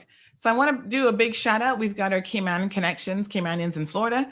Some of them are actually listening to the program today. As Barbara Morrison says, wow, I actually sent the link in the group, which was created during the storm. The one that just went through Florida, Ian, devastating. And we, shared the link this morning to say, hey, if you guys want to have a little piece of home while you're sitting there in Florida. And she said, wow, I'm really elated listening and hearing what's happening in my Cayman Islands and with our young people. This is absolutely wonderful. Thanks for sharing. So yes, you guys can find us online, YouTube, Facebook, and there is an actual radio link as well. If you might not, for some reason, have access to any sort of like social media, there's a streaming link for Bobo 89.1 also. And of course, I know a lot of you, I'm seeing your messages saying you're stuck in traffic. And what else do you have to do but to listen to the #1 talk show? Sorry that you're stuck in traffic. Trust me. I do not miss those days at all. Oh my goodness. All right, folks.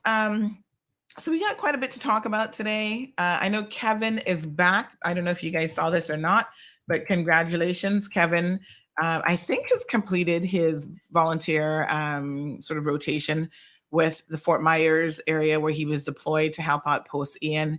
He's going to be sharing some stories. We'll probably have him come on the program tomorrow if he's free to share kind of what that experience has been like. Over 100 deaths have been attributed to Hurricane Ian. And, you know, Florida and elsewhere, they continue to try to clean up post this storm. And it's going to be, oh my gosh, it's going to be years and years worth of ongoing efforts for them to try to recover and get back to where they were. But, you know, human nature being what it is, folks, human beings are incredibly resilient. So the good news is they're going to get through this, and, you know, we're going to assist them. Someone sent me some video footage yesterday of people in Belize who were being impacted by, I think it's Julia. They were getting flooding and rain, and San Andres, Colombia was being impacted by this storm as well. You know, one thing that we can count on is definitely natural disasters, whether it's rain, flooding, snow, sleet, you know, whatever. And as human beings, like I said, we are just very, very resilient individuals. Yesterday, because we were so caught up in all the political drama, forgot to mention it was actually World Mental Health Day. Yes, this is obviously very important. My apologies. Oh my goodness. So it was World Mental Health Day.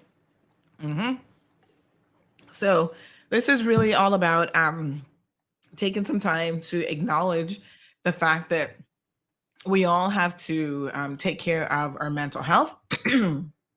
And because guess what? Without that, you're not good. You know what I'm saying? So there's a lot of things, folks, that you can do to encourage being in top-notch mental health. It's just like physical health. You've got to make it a priority. You've got to take care of yourself. So World Mental Health Day 2022 is observed around the world, October the 10th, around the globe, to spread awareness regarding mental health and its prevalence. So there's lots of different types of mental health concerns and issues, folks. I encourage you to, the more you know, the more you can do in terms of battling and being supportive for people who are battling these types of issues, right? You know, I was reading something last night. It was talking about, for the support teams, how incredibly draining supporting people with mental health can be. And I always take my hat off to those individuals, because without a doubt, you know, sometimes we see it and we're aware of it. Other times we've not had those types of experiences. But for the people who have, I really take my hats off to those individuals, because they sacrifice a lot to be there for family members and loved ones who are suffering. Sorry. I got a tickle in my throat all of a sudden. Let me drink some tea. To be supportive of people who are suffering from different types of mental health issues. So yesterday in the news, I was watching some stuff with Kanye West, speaking of mental health issues, and even Elon Musk. And it's, you know, I'm not trying to diagnose anyone, because I'm certainly not in a capacity to do that. I'm not a professional psychiatrist or anything of the sort. But there are people who are very, very public figures that, when I look at their behavior, I can't help but wonder if these are not people who are suffering from some sort of mental health issue. Now, we know Kanye West suffers from bipolarism. I can't remember exactly, my apologies, which one, but he does have some sort of issues, right? And he's been doing a lot lately that seems like he is having a bit of a manic stage. Like he's going through, you know, he's wearing the white Lives Matter shirts, and he's confronting a lot of people on social media, getting a lot of confrontations. He has been blocked by both Twitter and Instagram. You know, it's unusual to get blocked by multiple platforms. He has now been blocked by both. And so he's unhinged a little bit, making a lot of attacks of people in the world of celebrityism. And, you know, some of them are getting together. He even attacks this artist named Lizzo. Now, I'm not really familiar with her work. You know, she's all over the place because, you know, she's the it girl of the moment, I guess, in terms of music. But, you know, she's a little bit different. She is a full-figured woman, and she is very talented. Though, like I said, I don't know her music, but I do know that I think it was last week or the week before she went and played some amazing. Is it a flute? What instrument does she play? I think it's a flute. But anyway, she played this. Hold on, let me tell you who it was. She got to play this flute that was from some guy. James Madison's flute at the Library of Congress, like the James Madison historically, right? Which is amazing. And, you know, just talking about the importance of young people being exposed to different things in life. She came up as a musician, learning how to play the flute. And I don't know if she plays any other musical instruments, but folks, this is a 200-year-old crystal flute. That she was able to play. It was seen as a historical moment, really, because, you know, she's what genre of music is she in? I don't know. She's maybe hip hop. I don't know what she's considered, but everybody was like, "Oh, what's a flip flop artist knowing how to do?" But she's actually a classically trained flutist. Yes, and she introduced the instrument before playing it, stating that this is from the early 1800s. And it was a gift to James Madison from a French crystal flute designer to celebrate his second term. And then there was a fire, and the only two things that were saved were a portrait of George Washington and this crystal flute right here. This is what she said in her introduction before she played it. And I'm the first person to ever play it. So you're about to hear what it sounds like for the first time. Thank you to the Library of Congress for preserving our history and making history cool. History is freaking cool, you guys. And of course, this is amazing because as an African-American young lady, undoubtedly, you know, she will be known amongst a lot of young people. And when they see that, hello, Lizzo isn't just about the sparkly costumes and whatever performances she does now.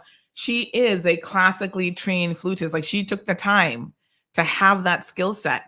And that allowed her to have this amazing historical moment. It says here in Forbes magazine at Forbes.com that she went on to play a haunting melody with the flute. And for her final flourish, began twerking on stage before ending the performance and giving the flute back to its handler. So it says that unbeknownst to her, Lizzo's breathtaking music into that ancient flute summoned a legion of trolls. There's always those. Who claims that they were furious that she had desecrated the sacred instrument by daring to shake her rear end.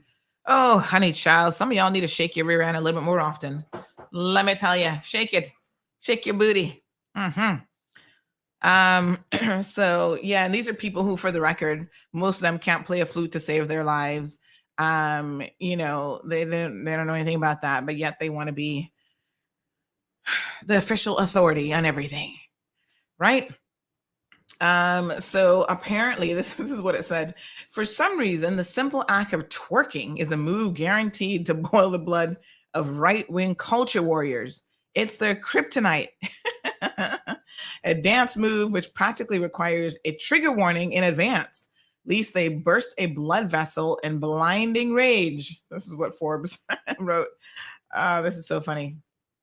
Jenna Ellis, who's a former campaign lawyer for Donald Trump, says Lizzo's performance was a desecration purposely of America's history. Matt Walsh, a right-wing influencer, described Lizzo's performance as a form of racial retribution, according to the woke left. Oh my God. I don't even know what to say. But anyway, she did a fantastic job. And all I can tell you, it has been the talk across social media for the last couple weeks.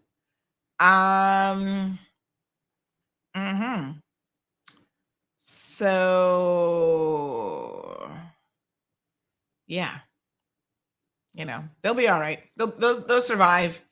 Fear not.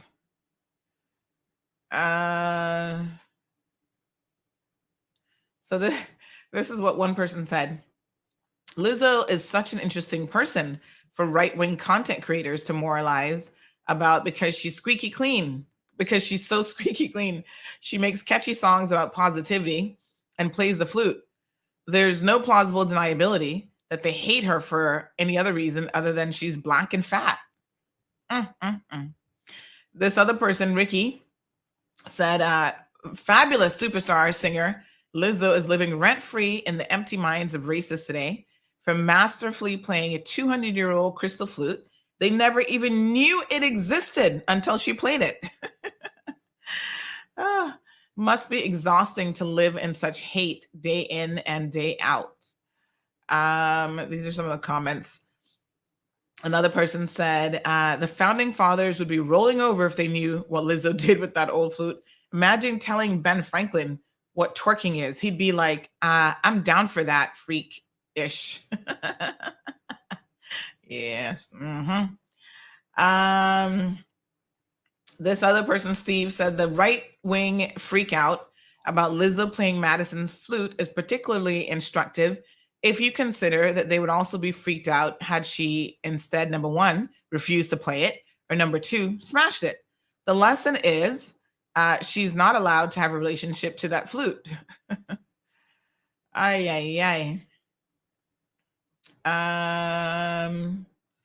So yeah.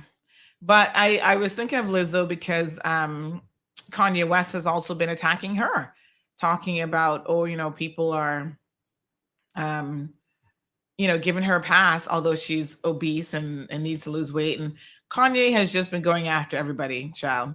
So this is what Lizzo said in relation to Kanye West. So he insulted her about her weight in a Fox News interview. She said, I'm minding my fat, black, beautiful business after Kanye West's demonic insult. Oh my God. These people are just, and she says she has no time for haters.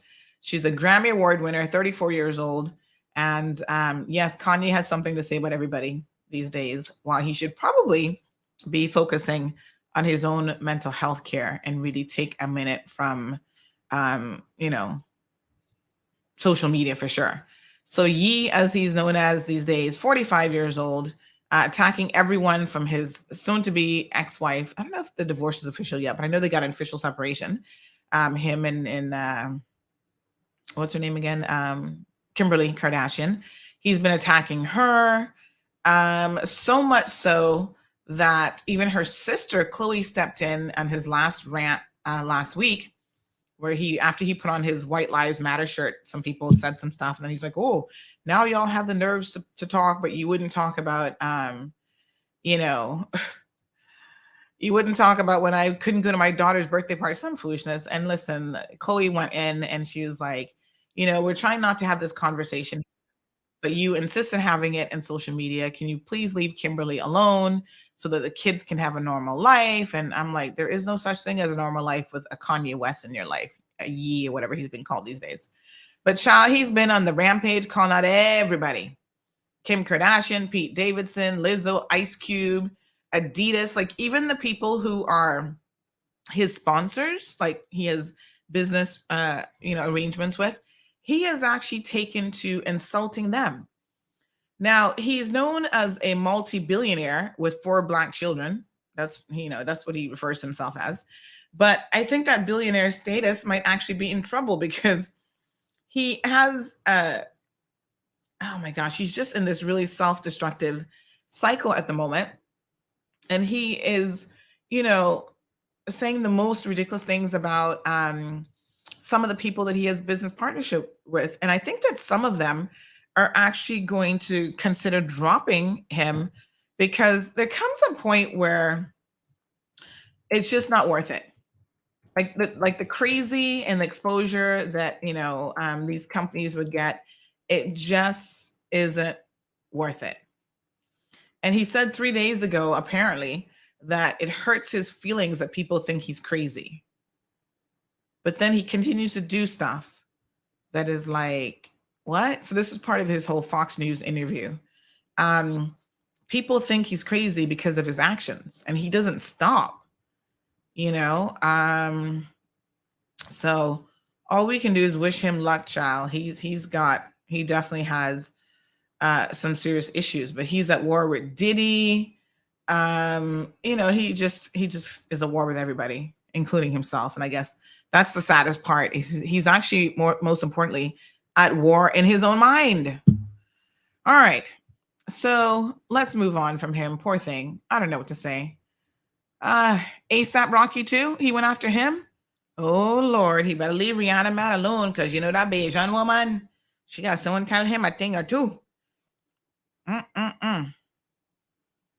ever listen to Rihanna? Her Bajan accent is so strong.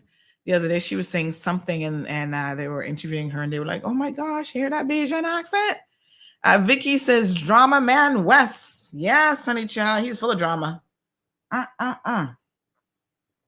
I don't know what's wrong with him, boy, but I mean, he's bipolar, so that explains a lot of his behavior, and he just goes off, honey child. Oh, I hope he gets help, because I'm very, very much aware that the children, especially his eldest, what's her name again? What's the little girl's name?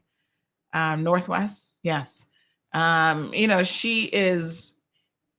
She seems to be mature beyond her years, as a lot of these celebrity kids are. And so she's very much, I think, aware of some of it. I don't know how much her mother can protect her from what's happening. But, in this day and age, there's only so much protection you can give kids before they have to live in the real world. She goes to school. I'm sure kids are like, what's wrong with your dad? Like, he's attacking everybody. And so, like I said, Chloe said, I don't want to do this on social media, but you keep bringing it here. You're the father of my nieces and nephews, and I'm trying to be respectful, but please stop. And she put that in caps, tearing Kimberly down and using her family when you want to deflect. Speaking of deflection, shall we talk about Miss Cayman Committee? Woohoo! Yes, bring it on, honey child. So I need a air horn. Yes, Miss Cayman Committee is deflecting. This is probably one of the most interesting deflecting jobs I have seen in quite some time. Wow. Okay. Well, let's bring it to you live and direct, honey child. So over the weekend, somebody sent me a story from, I think it was the Compass. They sponsored the pageant, so I guess they have an inside track into the minds of the committee members and what they're thinking. So someone sent me this headline that said something like, oh, Miss Cayman, let me see, Miss Cayman Committee, what the heck did it say? Oh, yes. Police review threats and cyberbullying of Miss Cayman Islands Universe Committee. Now, it's interesting because, all right, let me just break it down. You guys will know that the committee has come under, obviously, because of their decision to allow Miss Tiffany Connolly to run when she's facing some 6 criminal charges in court. They've come under not unusual criticism. Something would be wrong with us. Here's the headline. Oh, my apologies. Something would be wrong with us if we did not question their decision. But they don't like it. They don't like the degree of questioning or I don't know what exactly they don't like, but they seem to have some sort of issue with it. Now, here's the most interesting thing about this. I mean, to me, this is like really verging on bizarre, without a doubt, right? Because here's the thing. What did they expect was going to happen? That we were all going to be patting them on the back and said, good job, well done? But what is bizarre about this story is how on earth does that amount to cyberbullying? Ay, ay, ay. First of all, let me clarify. I've spoken to some committee members and they knew nothing about this. They said, this is very disingenuous for them to put an article with the photo of all the committee members or most of the committee members on an article that talks about, the committee as it's a collective situation, has received threats and cyberbullying because they don't know anything about it. So this, whatever this complaint is to the RCIPS, it was certainly not taken to the committee to discuss beforehand. Now, isn't that a bit crazy? Right? You make a complaint, and when you say the committee, it gives the implication that it's everybody on the committee. Well, that doesn't seem to be the case, because current committee members are like, oh, this is interesting, because we don't know anything about it. So how can you use our photo and put this implication out there that the entire committee is having an issue, when that really is not the case? We don't even know anything about this police complaint. And how can a committee make a complaint? Well, a committee really can't make a complaint. This has to be individual members of the committee. And who on earth could they be? Well, let's talk about it a little bit. So first of all, there have been 3 committee members who have resigned recently. My understanding is that Cassandra Powell, Lynn Bodden, and Dawn McLean Brady have all recently resigned, it says, according to the Compass article, in the wake of mounting pressure after the crowning of Tiffany Conley as Miss Cayman. Now, I don't know what their reasons were for resigning. I mean, I know people like Dawn, for example, is very, very busy. She's been on the committee for a number of years. Maybe she's just had enough, and this was the straw that broke the camel's back. And that, you know, she's like, yeah, I don't have any time for this foolishness. I'm a busy professional. She works in HR. She has, you know, other businesses, family commitments, and so on. She probably just didn't have any time for the foolishness. So I would not be entirely surprised if people like her is like, okay, I'm out. Peace out. I'm done here. That's it. I can't do any more. Maybe on a more, you know, sort of moral ground, she had an issue with the fact that, quote unquote, the committee, and like I said, the committee seems to be ran by 1 or 2 people, were ignoring all of the signs and chose not to do proper due diligence. And of course, it reflects poorly in her. You know, when you're a professional and you sit on boards or committees that are not ran properly, and it's like a little, you know, just unprofessional, cliquish group or whatever, of course it's going to reflect poorly on you, because people are going to go, oh, honey child, you on that committee? You're on that Miss Cayman committee? Oh my God. How did you guys do that? And meanwhile, you're sitting there going, listen, I didn't know anything about it. I didn't know, you know, I didn't know Tiffany had a record. I didn't know all this stuff. Yes, due diligence wasn't done. It kind of makes you look bad too. Because people are like, you work in HR and y'all didn't, and you're like, no, that wasn't my job. Like, people don't know the dynamics of the committee, right? So I want to first acknowledge that some committee members don't even know anything about this so-called police complaint.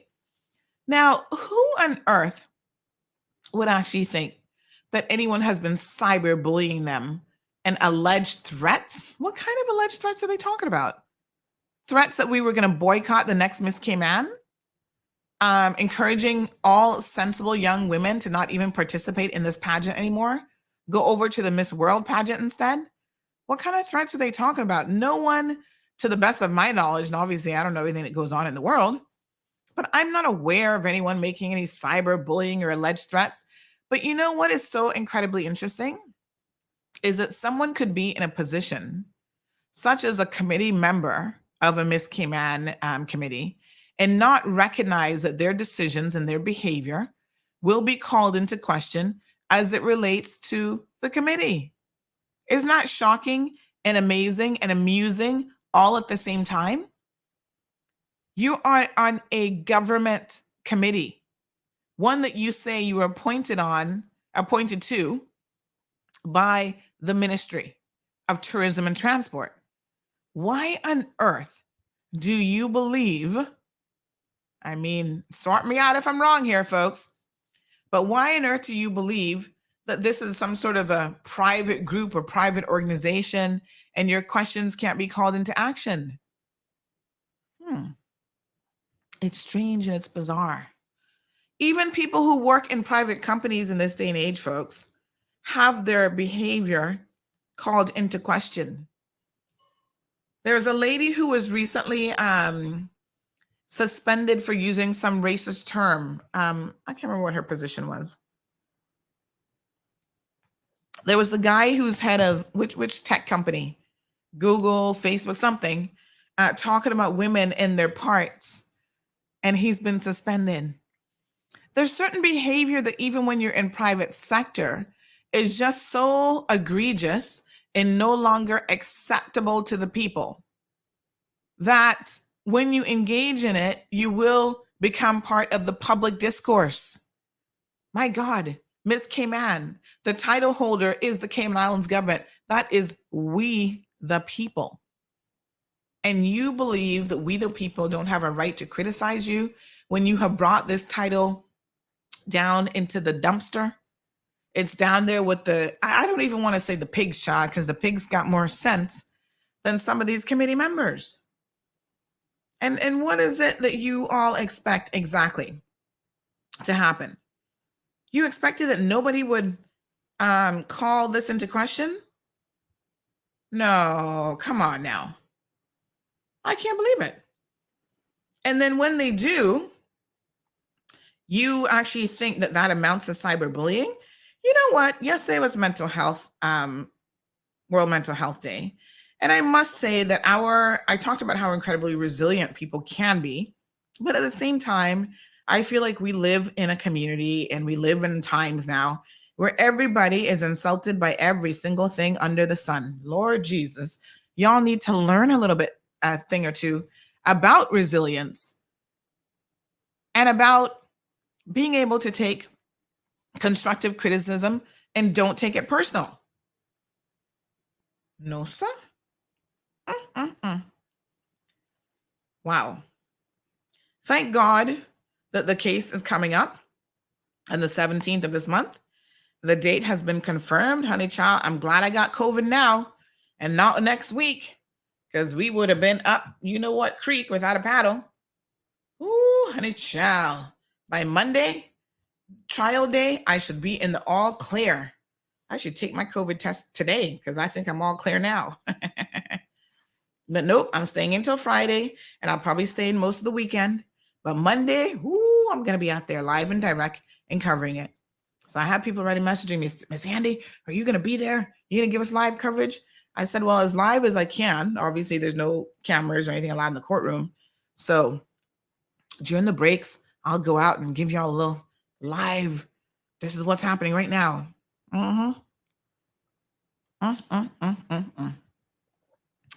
Ay. What a mess we're in. This person actually said to me, again, via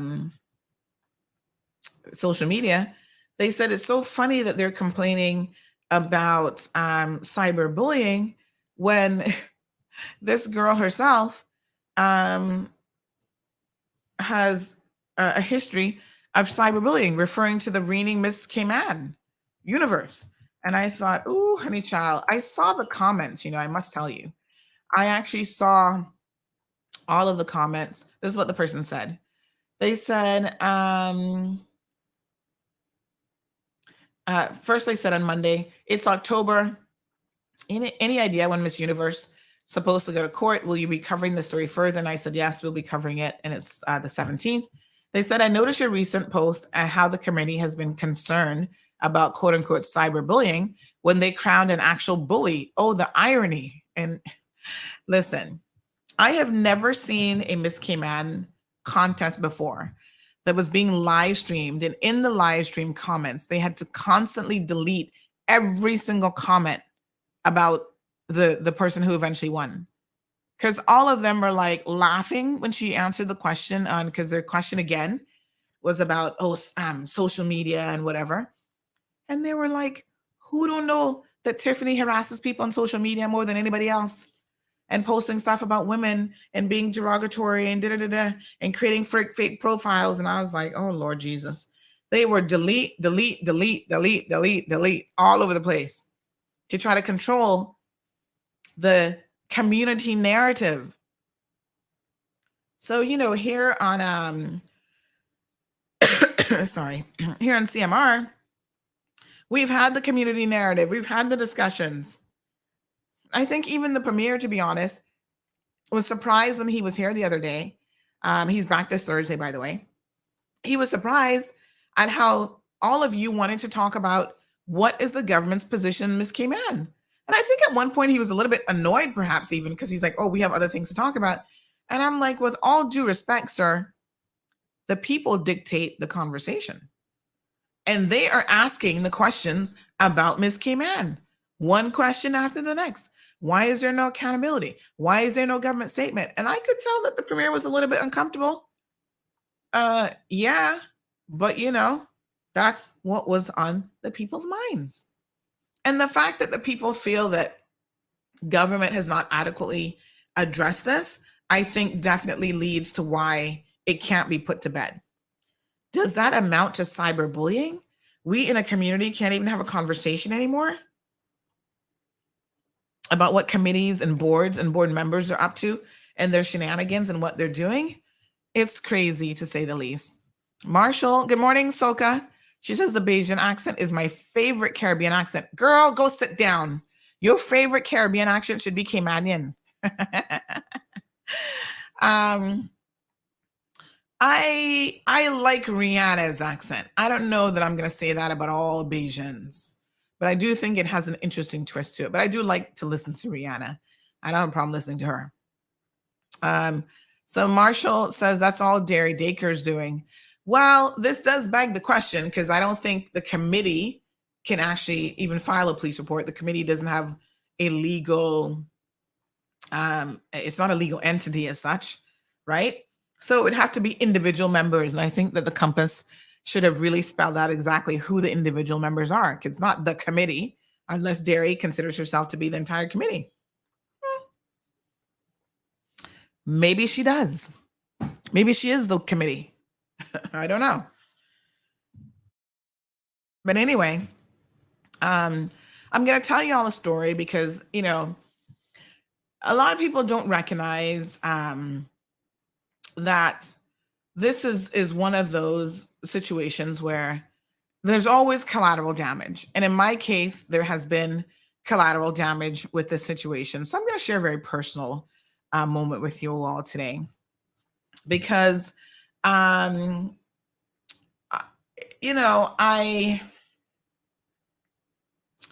know that in this job, it's a much tougher job, I think, than a lot of you realize or recognize, right?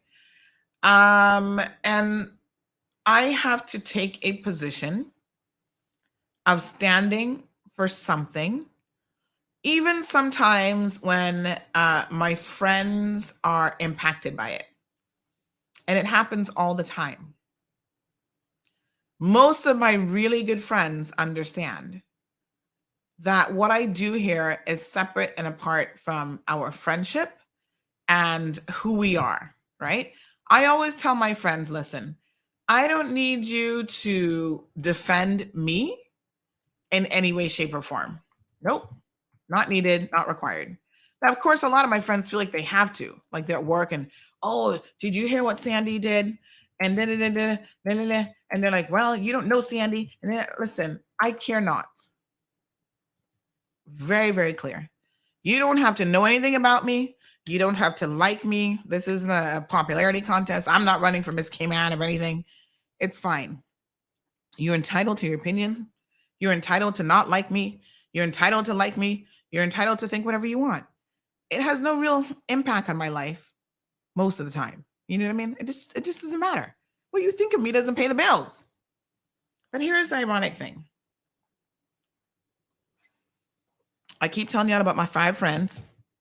I'm just like the 5 French fries, because I keep my circle pretty tight. And so those people know that already. And I think sometimes they might feel like if they're in a discussion and my name comes up, they might have to set the record straight or say something. That's great. I appreciate it, I suppose. But this Cayman situation has has created a rift between my really good friend, Kevin, because he's on the committee. I'm going to tell y'all how this happened. So when she was crowned, that night, I was actually in Miami. I think you guys remember. My phone was blowing up. It was quite late before they crowned her. I don't know why the pageant went on so long. And I was actually trying to get ready for sleep and get ready for bed. And all of a sudden, the phone is bing, bing, bing, bing, bing, bing, bing, bing. I was like, oh God, what's going on? Everybody's like, oh my God, I can't believe she won. And so I was sending him some of the messages. Like, it was a lot. And he said to me, he said, just leave it alone. I don't want to know anything. And I said, okay. I don't want to know anything else, or something like that. He said, like, just don't send me anything else. I don't want to hear it. I said, fine. You have to respect your friends when they say that they don't want to hear something, or they don't want to hear a conversation. They don't want to have a conversation. I'm like, not a problem. Because really and truly, it has nothing to do with him and I. So I'm like, okay. He doesn't want to hear it. No problem. So I go about doing my job of calling the committee out. And he is a member of the committee. And when I talk about the committee, I'm talking collectively of everyone who was involved in this decision. The problem is, I don't actually know who is really pulling the strings for the committee. Because even this latest story leads me to believe that it might be one or two committee members and not the entire committee. Because listen, if the quote unquote committee is going to go to the police and file a report about committee members being harassed and cyberbullied and whatever, and you have people on the committee who say they don't even know anything about this until they saw it in the news and they're like, that's not right. Who is the committee even? I mean, this really begs the question. Who are these people? So I left it alone.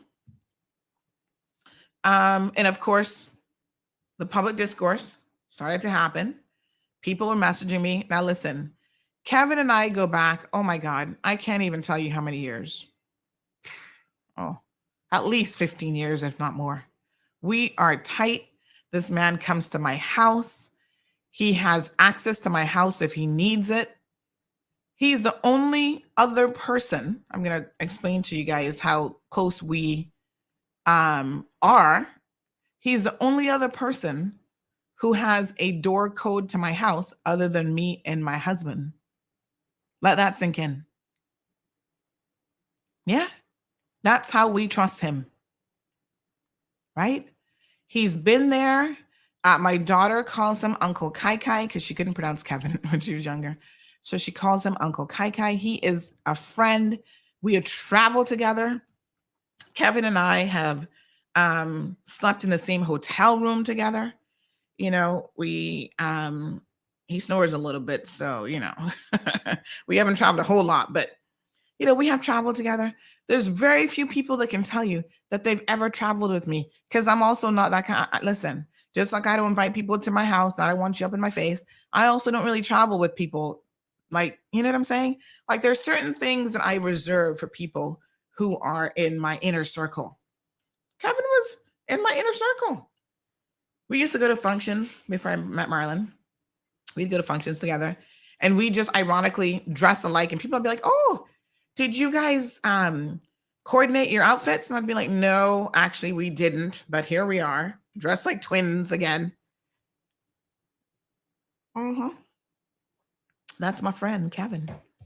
Anything he needs, you know, come, I'll help you. And likewise, you know, if I had to borrow money, which, you know, nobody likes to borrow money, he would be one of the few people that I would say, you know what, I would call Kevin. Yeah. So anyway, when he said that he didn't want to talk about it on the night of the pageant, I said, okay, leave it alone with him. But that doesn't mean that I don't have a job to do and I don't have an obligation. Now, some of you have been messaging me all kind of stuff about the pageant members and this and that. And some of y'all had some stuff to say about Kevin that I knew wasn't true. And I don't recall ever calling him by name on the show, but I've said, listen, some of you have made allegations that I know for 1,000% isn't true.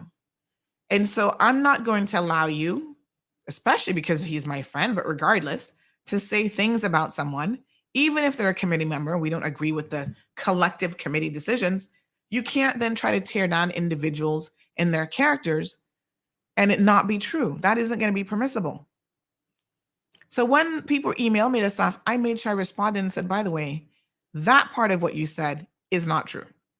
Let's set the record straight here, because I actually do know Kevin.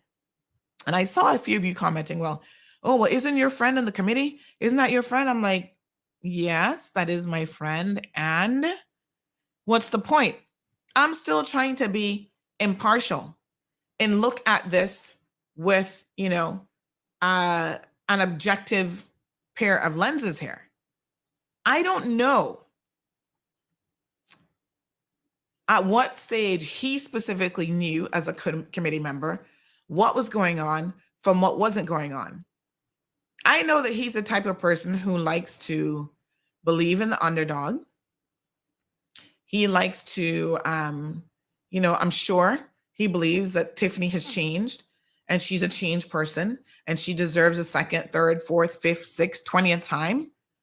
Because that's he's kind of that person, right? That's his personality. But we have had zero conversation since the crowning night about this whole situation, because I was trying to be respectful of his wish not to talk about it. He doesn't have to talk about it. And as his friend, I don't have to have that conversation with him. That doesn't mean that I'm not going to have the conversation in public. Anyway, someone who is, I believe, one of the contestants or related to one of the contestants has been sending me a lot of information. In fact, I understand that just last week, they finally got the young ladies to sign their contract. Why it's taken this long, only God knows. I have no clue. They have just last week gotten Miss Cayman to sign her contract, which is kind of weird, as well as the runner-up and all the other people. They have to sign an official contract. The Miss Cayman committee was at the government building. Y'all see how I get information? I wasn't there, but I know it went down. And they were there signing the contracts. So the person said, why on earth would they be doing it now, a week before she goes to trial?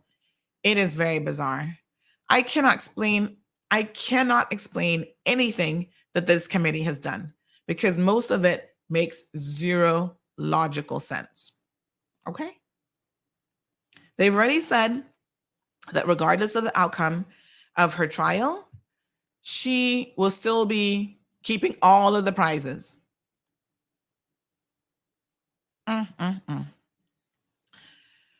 So at one point, someone sent me a screenshot of Kevin's, I think it's his Instagram account.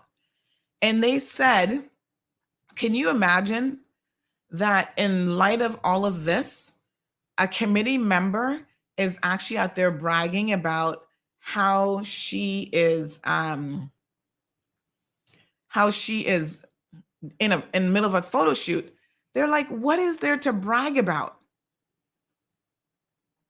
I posted, because everything else, listen to me very carefully, everything else this person has sent, I posted up the question. It's up to you all to decide how important or how relevant the question is. Sorry. I posted the question. So here this person is now taking a screenshot of my friend Kevin's page, which I think I follow him on Instagram, but as you all know, I don't really pay much attention to what other people post on Instagram. So I myself didn't see it. Nonetheless, they asked the question, why is a committee member celebrating the fact that she's doing a photo shoot? Shouldn't she be keeping a low profile? At the time, and I posted it. At the time, what is most interesting, I'm going to show you guys the thing here. Sorry. Is we did not yet know that the committee had already agreed. Yeah? that they were not going to have any public appearances with her, or she wasn't going to do any public appearances. She was supposed to keep a low profile. This is the agreement that she had with the ministry. 2 days after making that agreement with the ministry, she turned around and did a public interview. This girl understands that she does not have to play by the rules, and that the committee or nothing or nobody else is going to hold her accountable. So you see this post here? This is a screenshot from an email that came in. Says, well, would you look at that? A committee member proud and posting a photo shoot with this winner. Once again, no shame. Clearly, they aren't planning on doing anything about her title, even though she was dishonest in the beginning. What a damn shame. No backbone they have. Real bunch of cowards. Our island has as committee members. As Kenneth, that's a real joker. Another one with no backbone and no mouth. This was an email, understand me now, that was received. We took a screenshot of the email and posted the email. The only thing I could say was, what a royal mess. That's all that was said. What a royal mess. Now, I don't know if Kevin thinks that this wording here is my wording, but honey child, apparently the next time I went to message my dear friend Kevin to check in on him to see how he was doing, I had been blocked on WhatsApp. My long-term friend of 15 plus years is no more, thanks to Miss Cayman. I'm going to share this story with y'all because you have to understand the sacrifices that you make sometimes when you are in a position such as this. This is shocking to me. I mean, I would have thought we could have at least have had a conversation. Like I said, I don't know if he mistook this as my words or what. All I said was, what a royal mess. But here we are. Congratulations, Tiffany. You got a new friend. Kevin's a great friend. He'll be there for you. Don't worry. Even if you go to jail, he'll be the one that will come and help you with your provisions and, bring you snacks and whatever else you might need. But yes, my dear friend has blocked me and I don't know if he's unfriended me on social media. I haven't really looked, but he's not my friend anymore. He's not messaging me anymore. I don't know how he's doing. I wish him all the best. It's a sad situation, but I guess collateral damage, I'm the one who's going to have to pay in part for this, the collateral damage of speaking the truth. But folks, trust me, just stay steadfast in the truth. Whatever your truth is, there will be times, and it is very hurtful, and there will be times that, you will lose people along the way because you stand strong against what is not right. And, I'm sure Kevin maybe saw this as some sort of an attack on him, which it isn't. It's simply about accountability. And so even as I reflect on people who are running to the police talking about they're being cyberbullied and they're being harassed, it's like, really? This is the same bunch who decided, and again, this is Derry. I mean, I don't know how much the other committee members have much of a say, but trust me, Derry ran and filed a complaint against Armie Hammer when he was slapping some woman's rear end in a video talking about, oh, this is Miss Cayman Islands. People are free to say those things, Derry, in case you missed the memo. He can call anybody Miss Cayman if he wants. And obviously, no one thought at the time that it was Miss Mariah Tibbetts. Everybody knew who it was. But this is her MO. Oh, let's run to the police and complain about Armie Hammer slapping a woman in the behind, posting on Instagram, and talking about, oh, I'm in bed with Miss Cayman. The level of stupidity, because that's the only word I can use to describe this type of action. to me is really shocking with what is coming out of this committee. And so to my friend, I still consider Kevin my friend, although he may not feel the same. I say to him, you have been a fantastic friend, Kevin. At your core, you're a good person. I think on this particular topic, you are, we will share a difference of opinion and we'll leave it at that. I think next week, the facts will start to flow out. I've shared the facts with you guys because I'm actually the only person who's gone and sat down and read the file.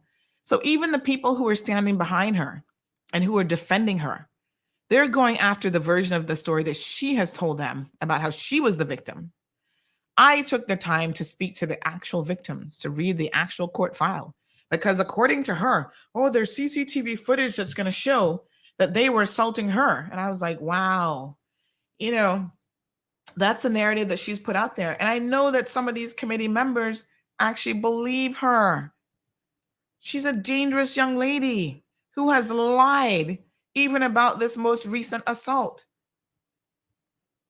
I'm not going to tell you guys who the victims are, but I hope after the trial, they will come forward and share their story, because y'all would be surprised at who the upstanding people in the community are that this girl has physically punched and beaten up and assaulted. And they did nothing to her except their child, my apologies, did not want to be in a relationship with her any longer. That's all they did was tell her no. And this was the end result. But I just wanted to clarify this situation here today. This comment was part of an email. Maybe that wasn't fully understood because of how it's screenshot. Obviously, I'm not going to show the emailer's email address and out that person, right? And they're entitled to their opinion. Now, here's the sad thing about it. The alternative was for me to not post this at all and then have people in this community say, you see, when it's Sandy's friend, Kevin Dawkins, that we're talking about, she can't be fair and impartial. She can't put up this, but every other email that I've sent her, she could share it and she could post it and ask the question. But now because it's her friend, because it's her family member, because it's this one, it's that one, she is not capable of being impartial. And you guys know already that I have taken a very firm position that is never going to be the case on this platform. We have already reported on family. I have a niece who claims that she'll never speak to me again because I had to report on something that my own sister was involved in. What am I supposed to do? I tell people, if you don't want to be in the news, it's actually pretty easy not to be. When you sit on committees and boards, and those committees and boards make decisions or do things or support people who are in court for assaulting 6 different charges, you can expect that if you're posting stuff, that you will end up in the news. And for the world of me, I still do not understand. If the committee intended to do nothing, their best position would be to truly do nothing and say nothing. But they kept pushing her out there, kept posting stuff, going on Star 92.7, doing an interview, popping up here, popping up there. Even Tiffany herself has never posted so much in her life than after winning the crown. So somebody has given them really poor and bad crisis management advice. There was somebody the other day who had some sort of scandal, and they literally disappeared from Instagram and social media for 3 years. And it wasn't anything like this. It wasn't accused of any criminality. It wasn't them being in court. Big time actor, actress, they shut down. They just came off of social media for 3 years. And now they're okay. Now they're slowly re-entering. That's what you do. When you've got a scandal like this looming over you, you don't continue to push yourself in the face of the people. for the people to go, and even your victims to go, wow, this girl has no remorse. She doesn't even care. She's frolicking in her backyard, and talked about how, oh, she's in her kiddie pool. I mean, the girl lives in such a fantasy world that it is truly shocking. She does not appear to have a grasp on reality, or she's just the world's biggest pretender. You choose which one you want to believe.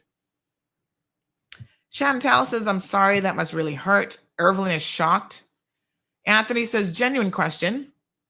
This should be prep for Miss Cayman, performing duties, etc. in the build-up to the competition. Shouldn't this alone DQ her? Let her run next time if she cleared. What a mess. Salvin says he believes in second chances, so he likes that about Kevin. Marshall says, how is she going to use her prizes from jail? Well, I guess they'll still be there when she gets out. She'll probably need a massage then. I mean, I don't know. And who knows? I mean, she might not go to jail at all. Moya says, always no consequences, no boundaries, no regard for the rules or laws. I hope the court can finally uphold the laws and give justice to her countless victims. Miss Ethel says, oh, wow, really sad, Sandy. Yeah. Marshall says, well, so much for a friend of 15 plus years. My dear, you know, I'm sympathetic towards how he might feel, but I hope that he also understands that I have a job to do.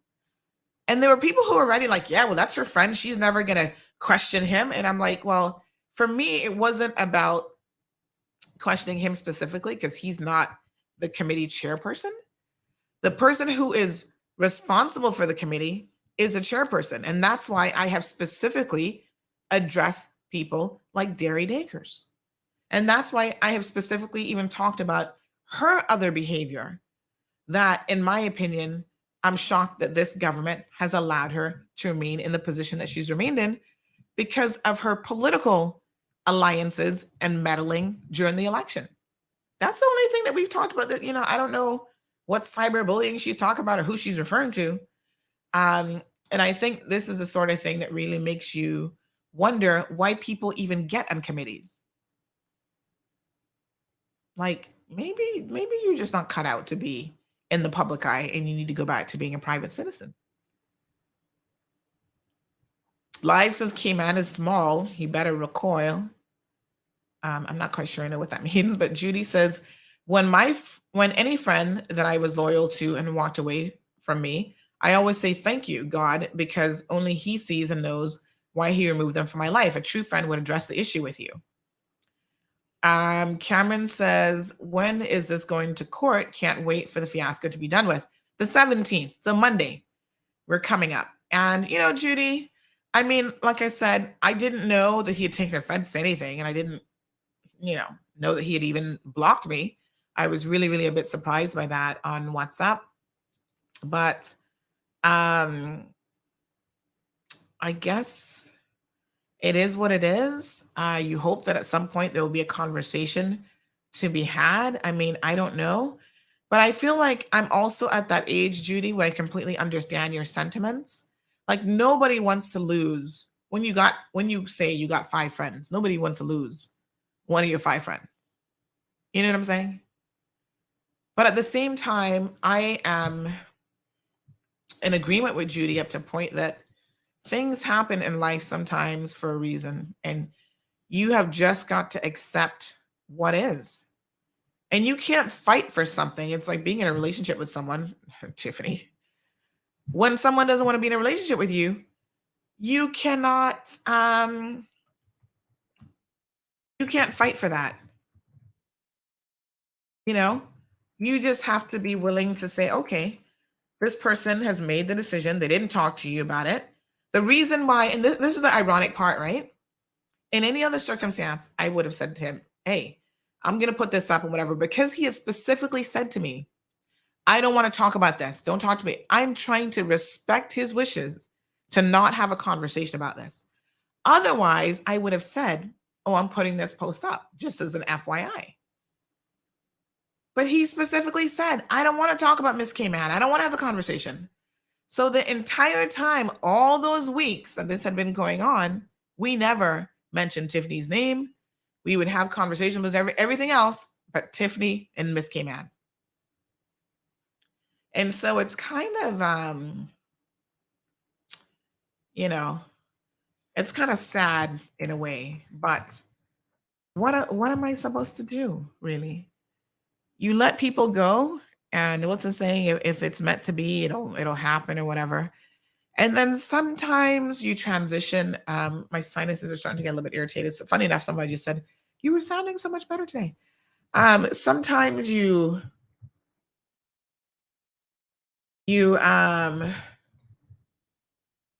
just have to let a situation play out. The truth will always be revealed. I was having this conversation with my aunt yesterday. She's a big time progressive supporter, honey child. So a lot of times she's like, "Oh, you're supporting the other side." And I'm like, honey child, rest assured that all is revealed in the end. People question, "Well, Sandy, how do you know this? How do you know that? Blah, blah, blah." I'm like, trust me. How do you know this person was talking to the progressives? And da, da, da, da. I said, trust me. Just leave it alone. You will see in the end. There's some points that it becomes like you just stop even discussing it because you're like, you know what? Time reveals all. Time will tell. You just got to sit back and let it happen. It is what it is. But, this program and what I do takes a toll. And I should acknowledge and say, I'm going to take a little break here because my sinus is really a bit irritated. But I should say that even from the perspective of my personal relationship with my husband, there are challenges because when I first started CMR, this platform, I always said that this was a passion and not a paycheck. And what I meant was this wasn't paying any bills. It was the opposite. I was funneling this with funds from other sources. And it's difficult for me to say to my husband, "Oh, I need to do my talk show. It used to be in the evenings. I need to do this. I need to do that." He wasn't on board at all with this whole concept of CMR. When I first started this, he didn't understand it.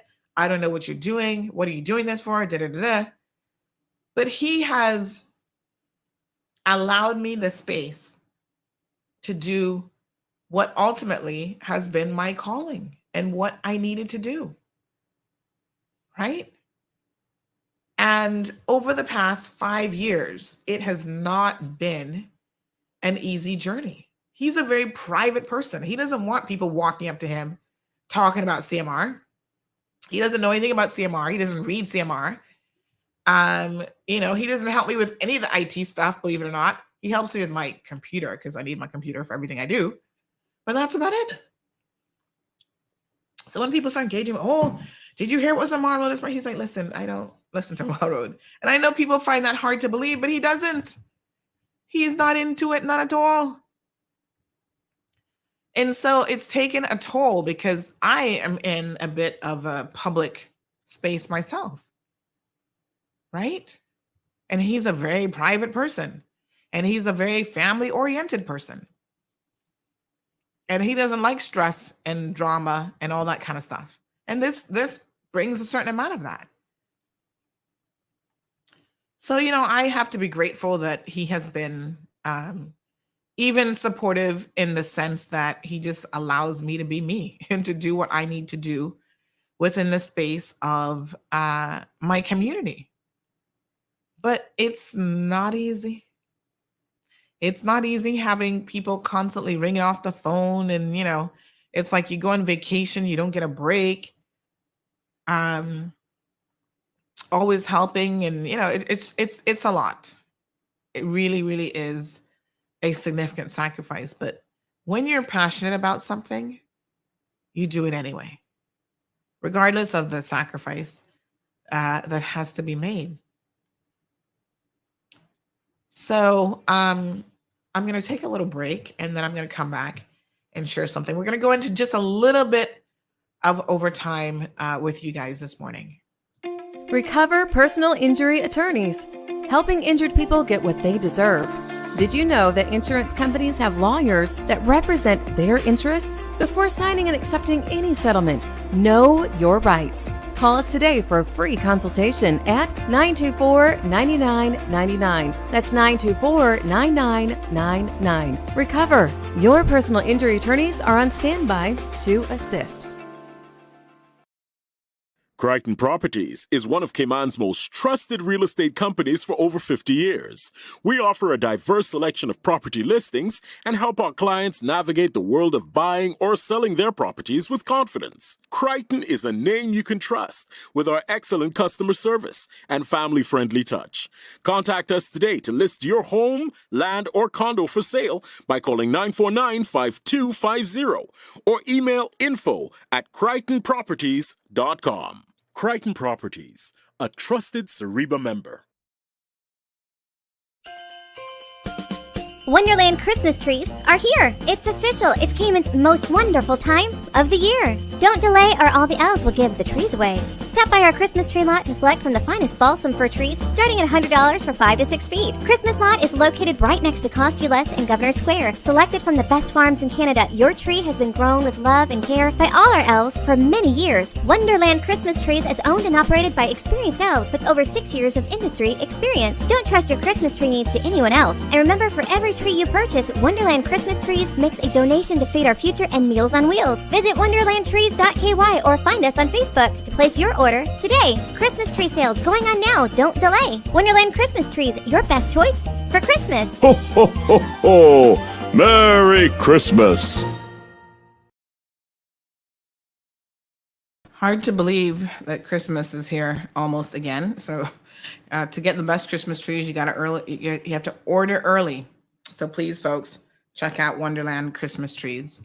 So, these are the sacrifices, and a lot of people don't, what they say, you see the journey, but you don't know the story.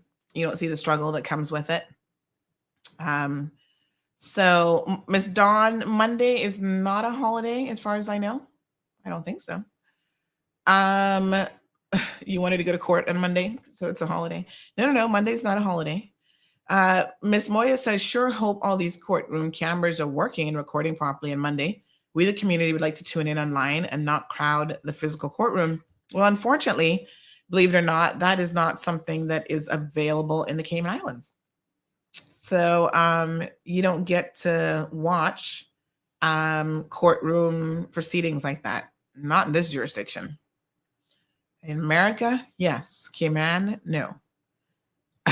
So we will do a live stream once we're outside of the courthouse to let you know what has transpired. Marshall says, was he a real friend or a friend in disguise? No, Marshall, no. I think that, at my age, you get a sense of who your real friends are. And without a doubt, he was a real friend for many, many, many, many, many years. I don't have to question that, but I think it's unfortunate that this situation has, has ended in such a way in terms of this. Richard says, I hope that you and your friend can resolve your issue. The Miss Cayman pageant isn't worth the loss of a friend. Well, I certainly don't think so. And the irony of it, Tiffany, in this situation, a boyfriend beater? Nah.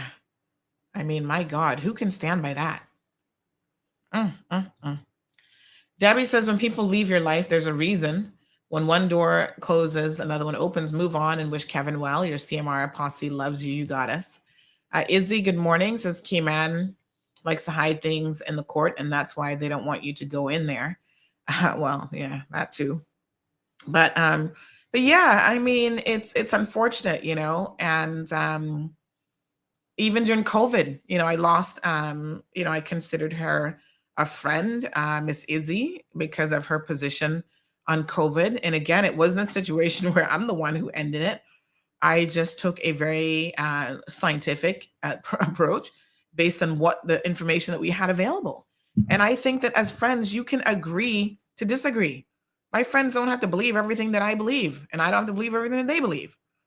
And, you know, there are some friends that I have who we think very, very differently, and I've accepted that over the years, and that's fine. But she opted to say that because I supported vaccines and I supported what the science was actually showing and what it was saying, that she was going to block me as well. And it's really unfortunate because just the other day, my daughter said, oh, because I obviously don't have certain conversations with my daughter because I think certain things are adults' conversations. So I've not said anything to her about Uncle Kai Kai and why she hasn't seen him lately. He showed up at the birthday party in August, and I think that was the last time we saw him anyway. And so Miss Izzy used to pick her up and take her to, her different functions and whatever. And she said to me, this was kind of a sad moment. We were driving, and just out of the blue, she's like, oh, will you invite Miss Izzy to my birthday party? And I said, well, you just had a birthday party. You're not gonna have a birthday party for her. And she's like, yeah, but next year, will you invite her to Christmas? And it's because Miss Izzy had traditionally come by like Christmas Day. And, she comes to the birthday parties and that sort of thing. So I said, okay. I said, sure. And it kind of broke my heart because she's like, I don't really remember. I don't really remember what she looks like, but I remember I used to have a good time with her. And I thought, kids are just so amazing and so innocent. And, it's unfortunate because in life, I guess they will learn soon enough that people come and people go through different means, through different ways. Debbie says, by the way, change your door lock. Oh, don't worry, child. We have it's a combo situation. So you can remove people and add people at will. Modern technology, honey chill. So I want to read something with you guys today. And I think maybe this is a good opportunity to wrap things up a little bit. So someone said the outcome of this case is going to be very interesting. Your friendship with Kevin is over 15 years strong. So this is just a bump in the road. You both have a conversation, hopefully soon. How are you feeling? I'm okay. Another person says, one amen from Ireland.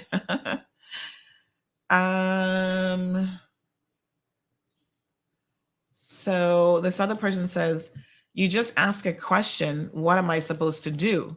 You've answered this many times on air. When someone shows you who they are, believe them. Oh my gosh.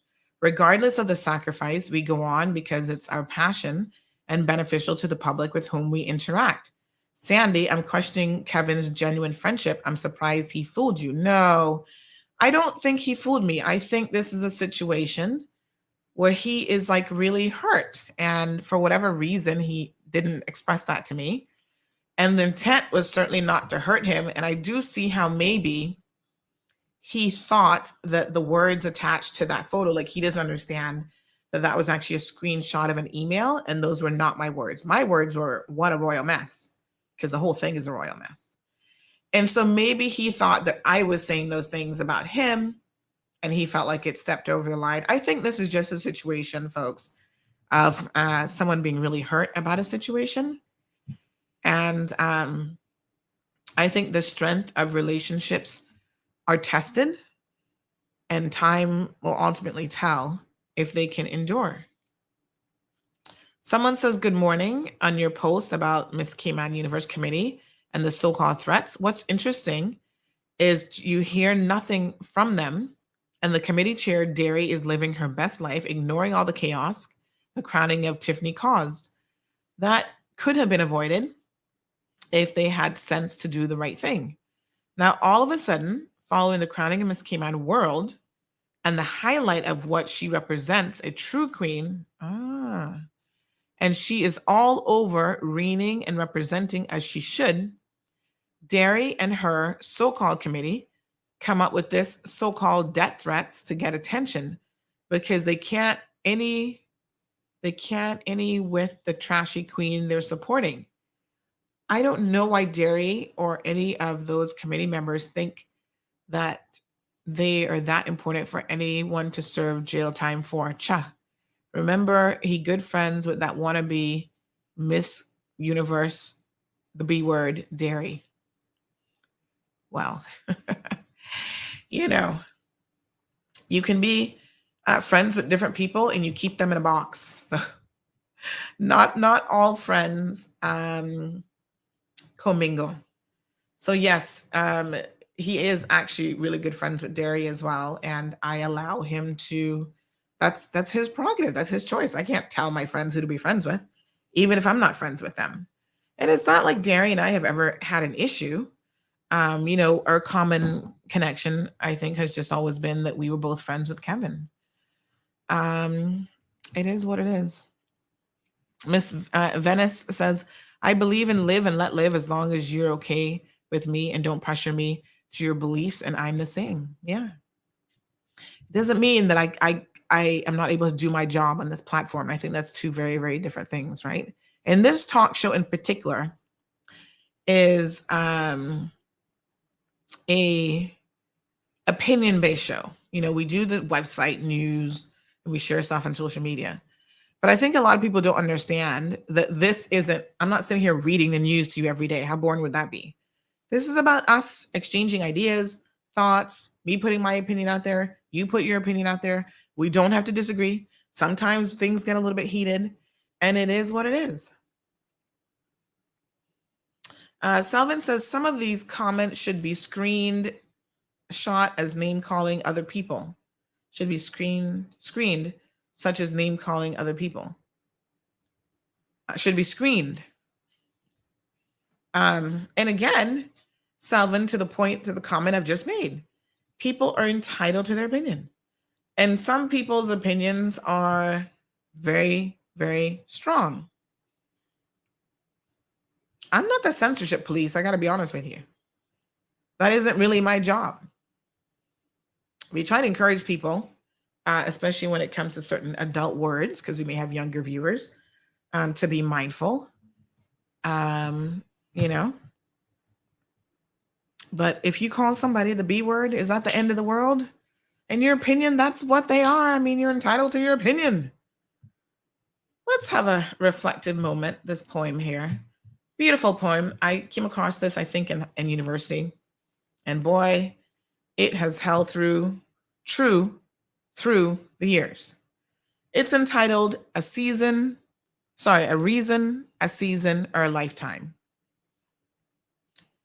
People come into your life for a reason, a season, or a lifetime. When you know which one it is, you will know what to do with that person. Can I get a hallelujah up in here? This is just so appropriate. How many of us have ever been there? A season, a reason, or a lifetime. Oh my gosh. Absolutely amazing. When someone is in your life for a reason, it is usually to meet a need that you have expressed.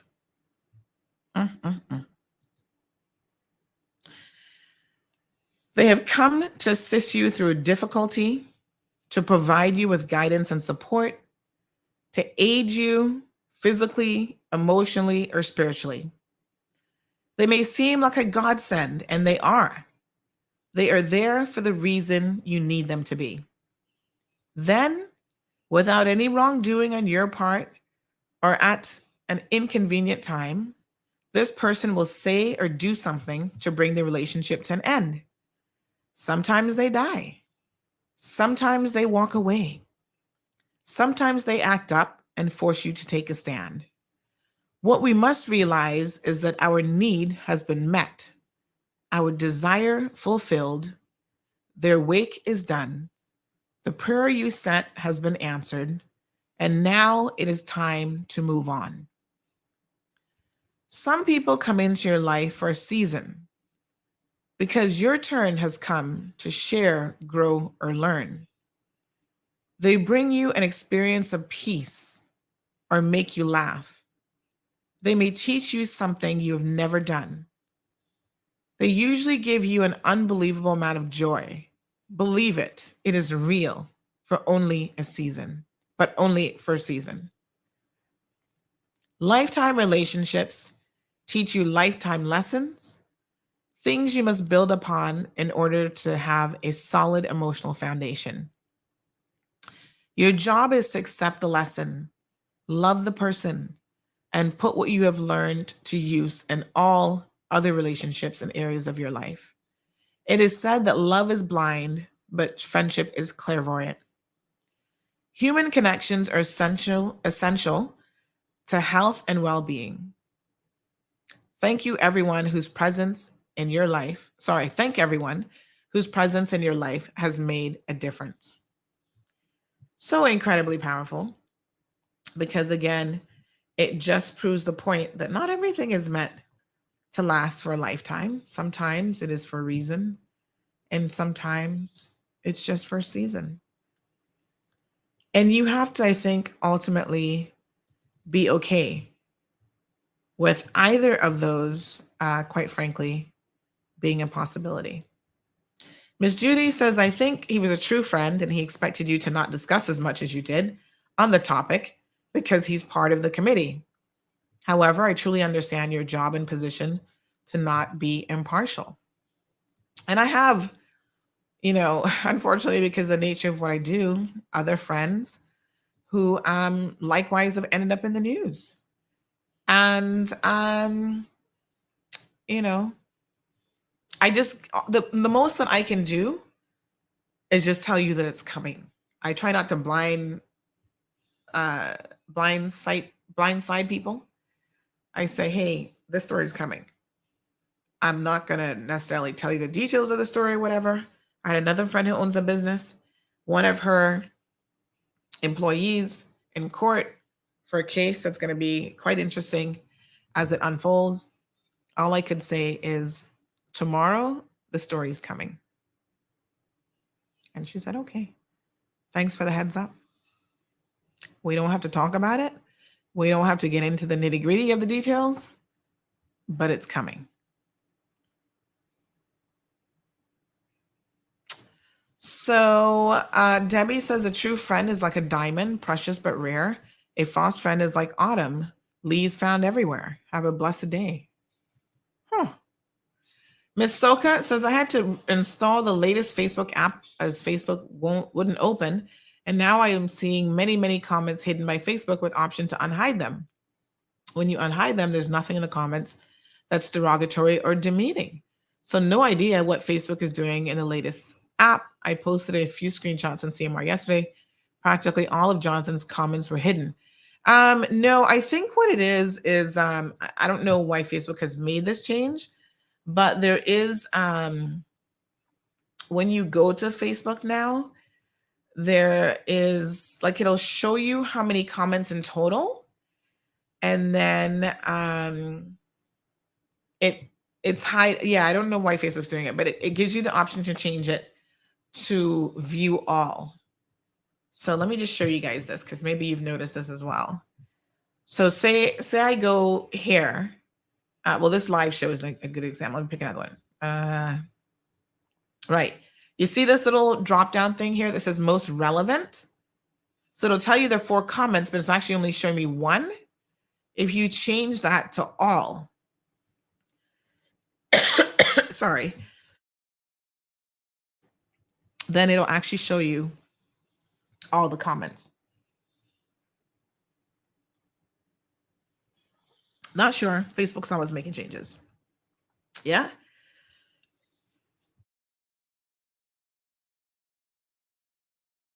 Oh my gosh, just had a cough and smell. Anyway, too much talking. Let me come off. Stay tuned for the news. Oh my goodness. Anthony has a comment. Whoa.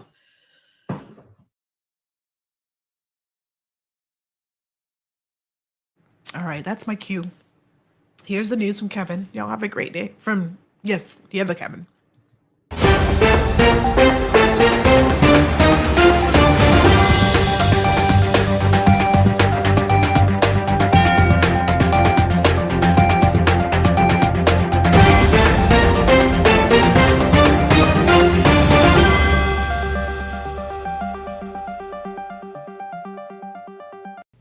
Hello, I'm Kevin Watler, and this is your CMR Daily Buzz. Emergency services responded to a fiery single-vehicle collision that occurred on Shamrock Road near Brightview Drive on Saturday around 3 in the morning. It was reported that there was an explosion, and when checks were made, a vehicle was seen on fire. The driver of the vehicle was assisted out of the vehicle by a resident near the location. The driver was taken to the hospital where he is being treated for serious but non-life-threatening injuries. 2 people were arrested on suspicion of working outside the limitations of their work permits in a joint strategic operation conducted by Workforce Opportunities and Residency Cayman and the Royal Cayman Islands Police Service. The operation was part of the Work Compliance Unit's remit to tackle illegal employment in the Cayman Islands, in addition to other breaches of the immigration law. Phase 1 of the Georgetown landfill remediation is almost completed as work continues between the Cayman Islands government and DART to finalize project agreement negotiations and reach financial close, Premier the Honourable Wayne Panton announced. Premier Panton provided an update on the progress of the new Integrated Solid Waste Management System, or RENGEN, project in Parliament. The project is a public-private partnership between government and DART. Miss World Cayman Islands Leanne Tibbetts was honored recently for making significant strides in her career by becoming only the 4th female pilot to be employed by Cayman Airways, the national airline of the Cayman Islands. She was recognized by the Ministry of Health, Wellness and Home Affairs and the Cayman Islands Cadet Corps for her recent professional and personal achievements. Now for your CMR weather update, it's brought to you by WG Charters. Sunrise at 6:18. Sunshine and clouds will be mixed. The day heats up to the high 80s, but it will feel hotter than that when the high temperatures at 87 degrees Fahrenheit and the relative humidity is at 74% like the forecast calls for. It will feel around 103 degrees Fahrenheit. Winds east at 10 to 15 miles per hour and the sun sets at 6:05. At nighttime, the temperature falls to the low 80s. Looking forward, a typical summer pattern of hot days, warm nights with scattered showers is expected. CMR weather updates are brought to you by WG Charters. They offer private boat trips for a great price, and we encourage you to support them. Now for some regional and international news. Over the weekend, Julia passed by San Andreas, Colombia as it was strengthening into a hurricane and then made landfall as a Category 1 hurricane in Nicaragua on Sunday. Once inland, it weakened to a tropical storm, bringing tropical storm-force winds to most of Nicaragua and parts of southern Honduras, El Salvador, and Guatemala. Several deaths were reported due to Julia. Rudolph Boxer Shaw, one of Jamaica's most wanted who was caught in the Cayman Islands, was shot dead by police on Saturday. Shaw was killed 2 days after escaping from the Central Police lockup in Kingston, Jamaica. 2 guns were recovered following the police-involved shooting. Countries including Jamaica are on high alert after the World Health Organization issued a warning for 4 cough syrups that could be linked to the deaths of 66 children in Gambia. To date, 4 products have been identified in Gambia, but may have been distributed through informal markets to other countries or regions. More than a dozen U.S. airport websites were knocked offline by Russian-speaking hackers. Some of the impacted airports included some of America's largest airports. That's it for now on the Daily Buzz. Thank you for joining me. Please stay safe and God bless.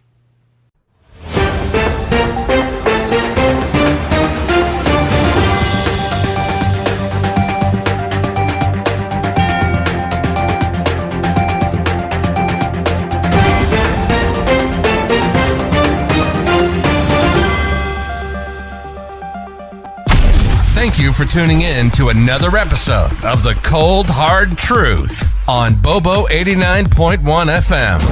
Cayman's #1 talk show is live weekdays from 7:30 a.m. Never miss an episode again. Watch anytime on CMR's Facebook and YouTube channels for the latest show episodes. Don't forget to follow us online on our social media channels and visit CaymanMarlRoad.com for all the latest news and community happenings.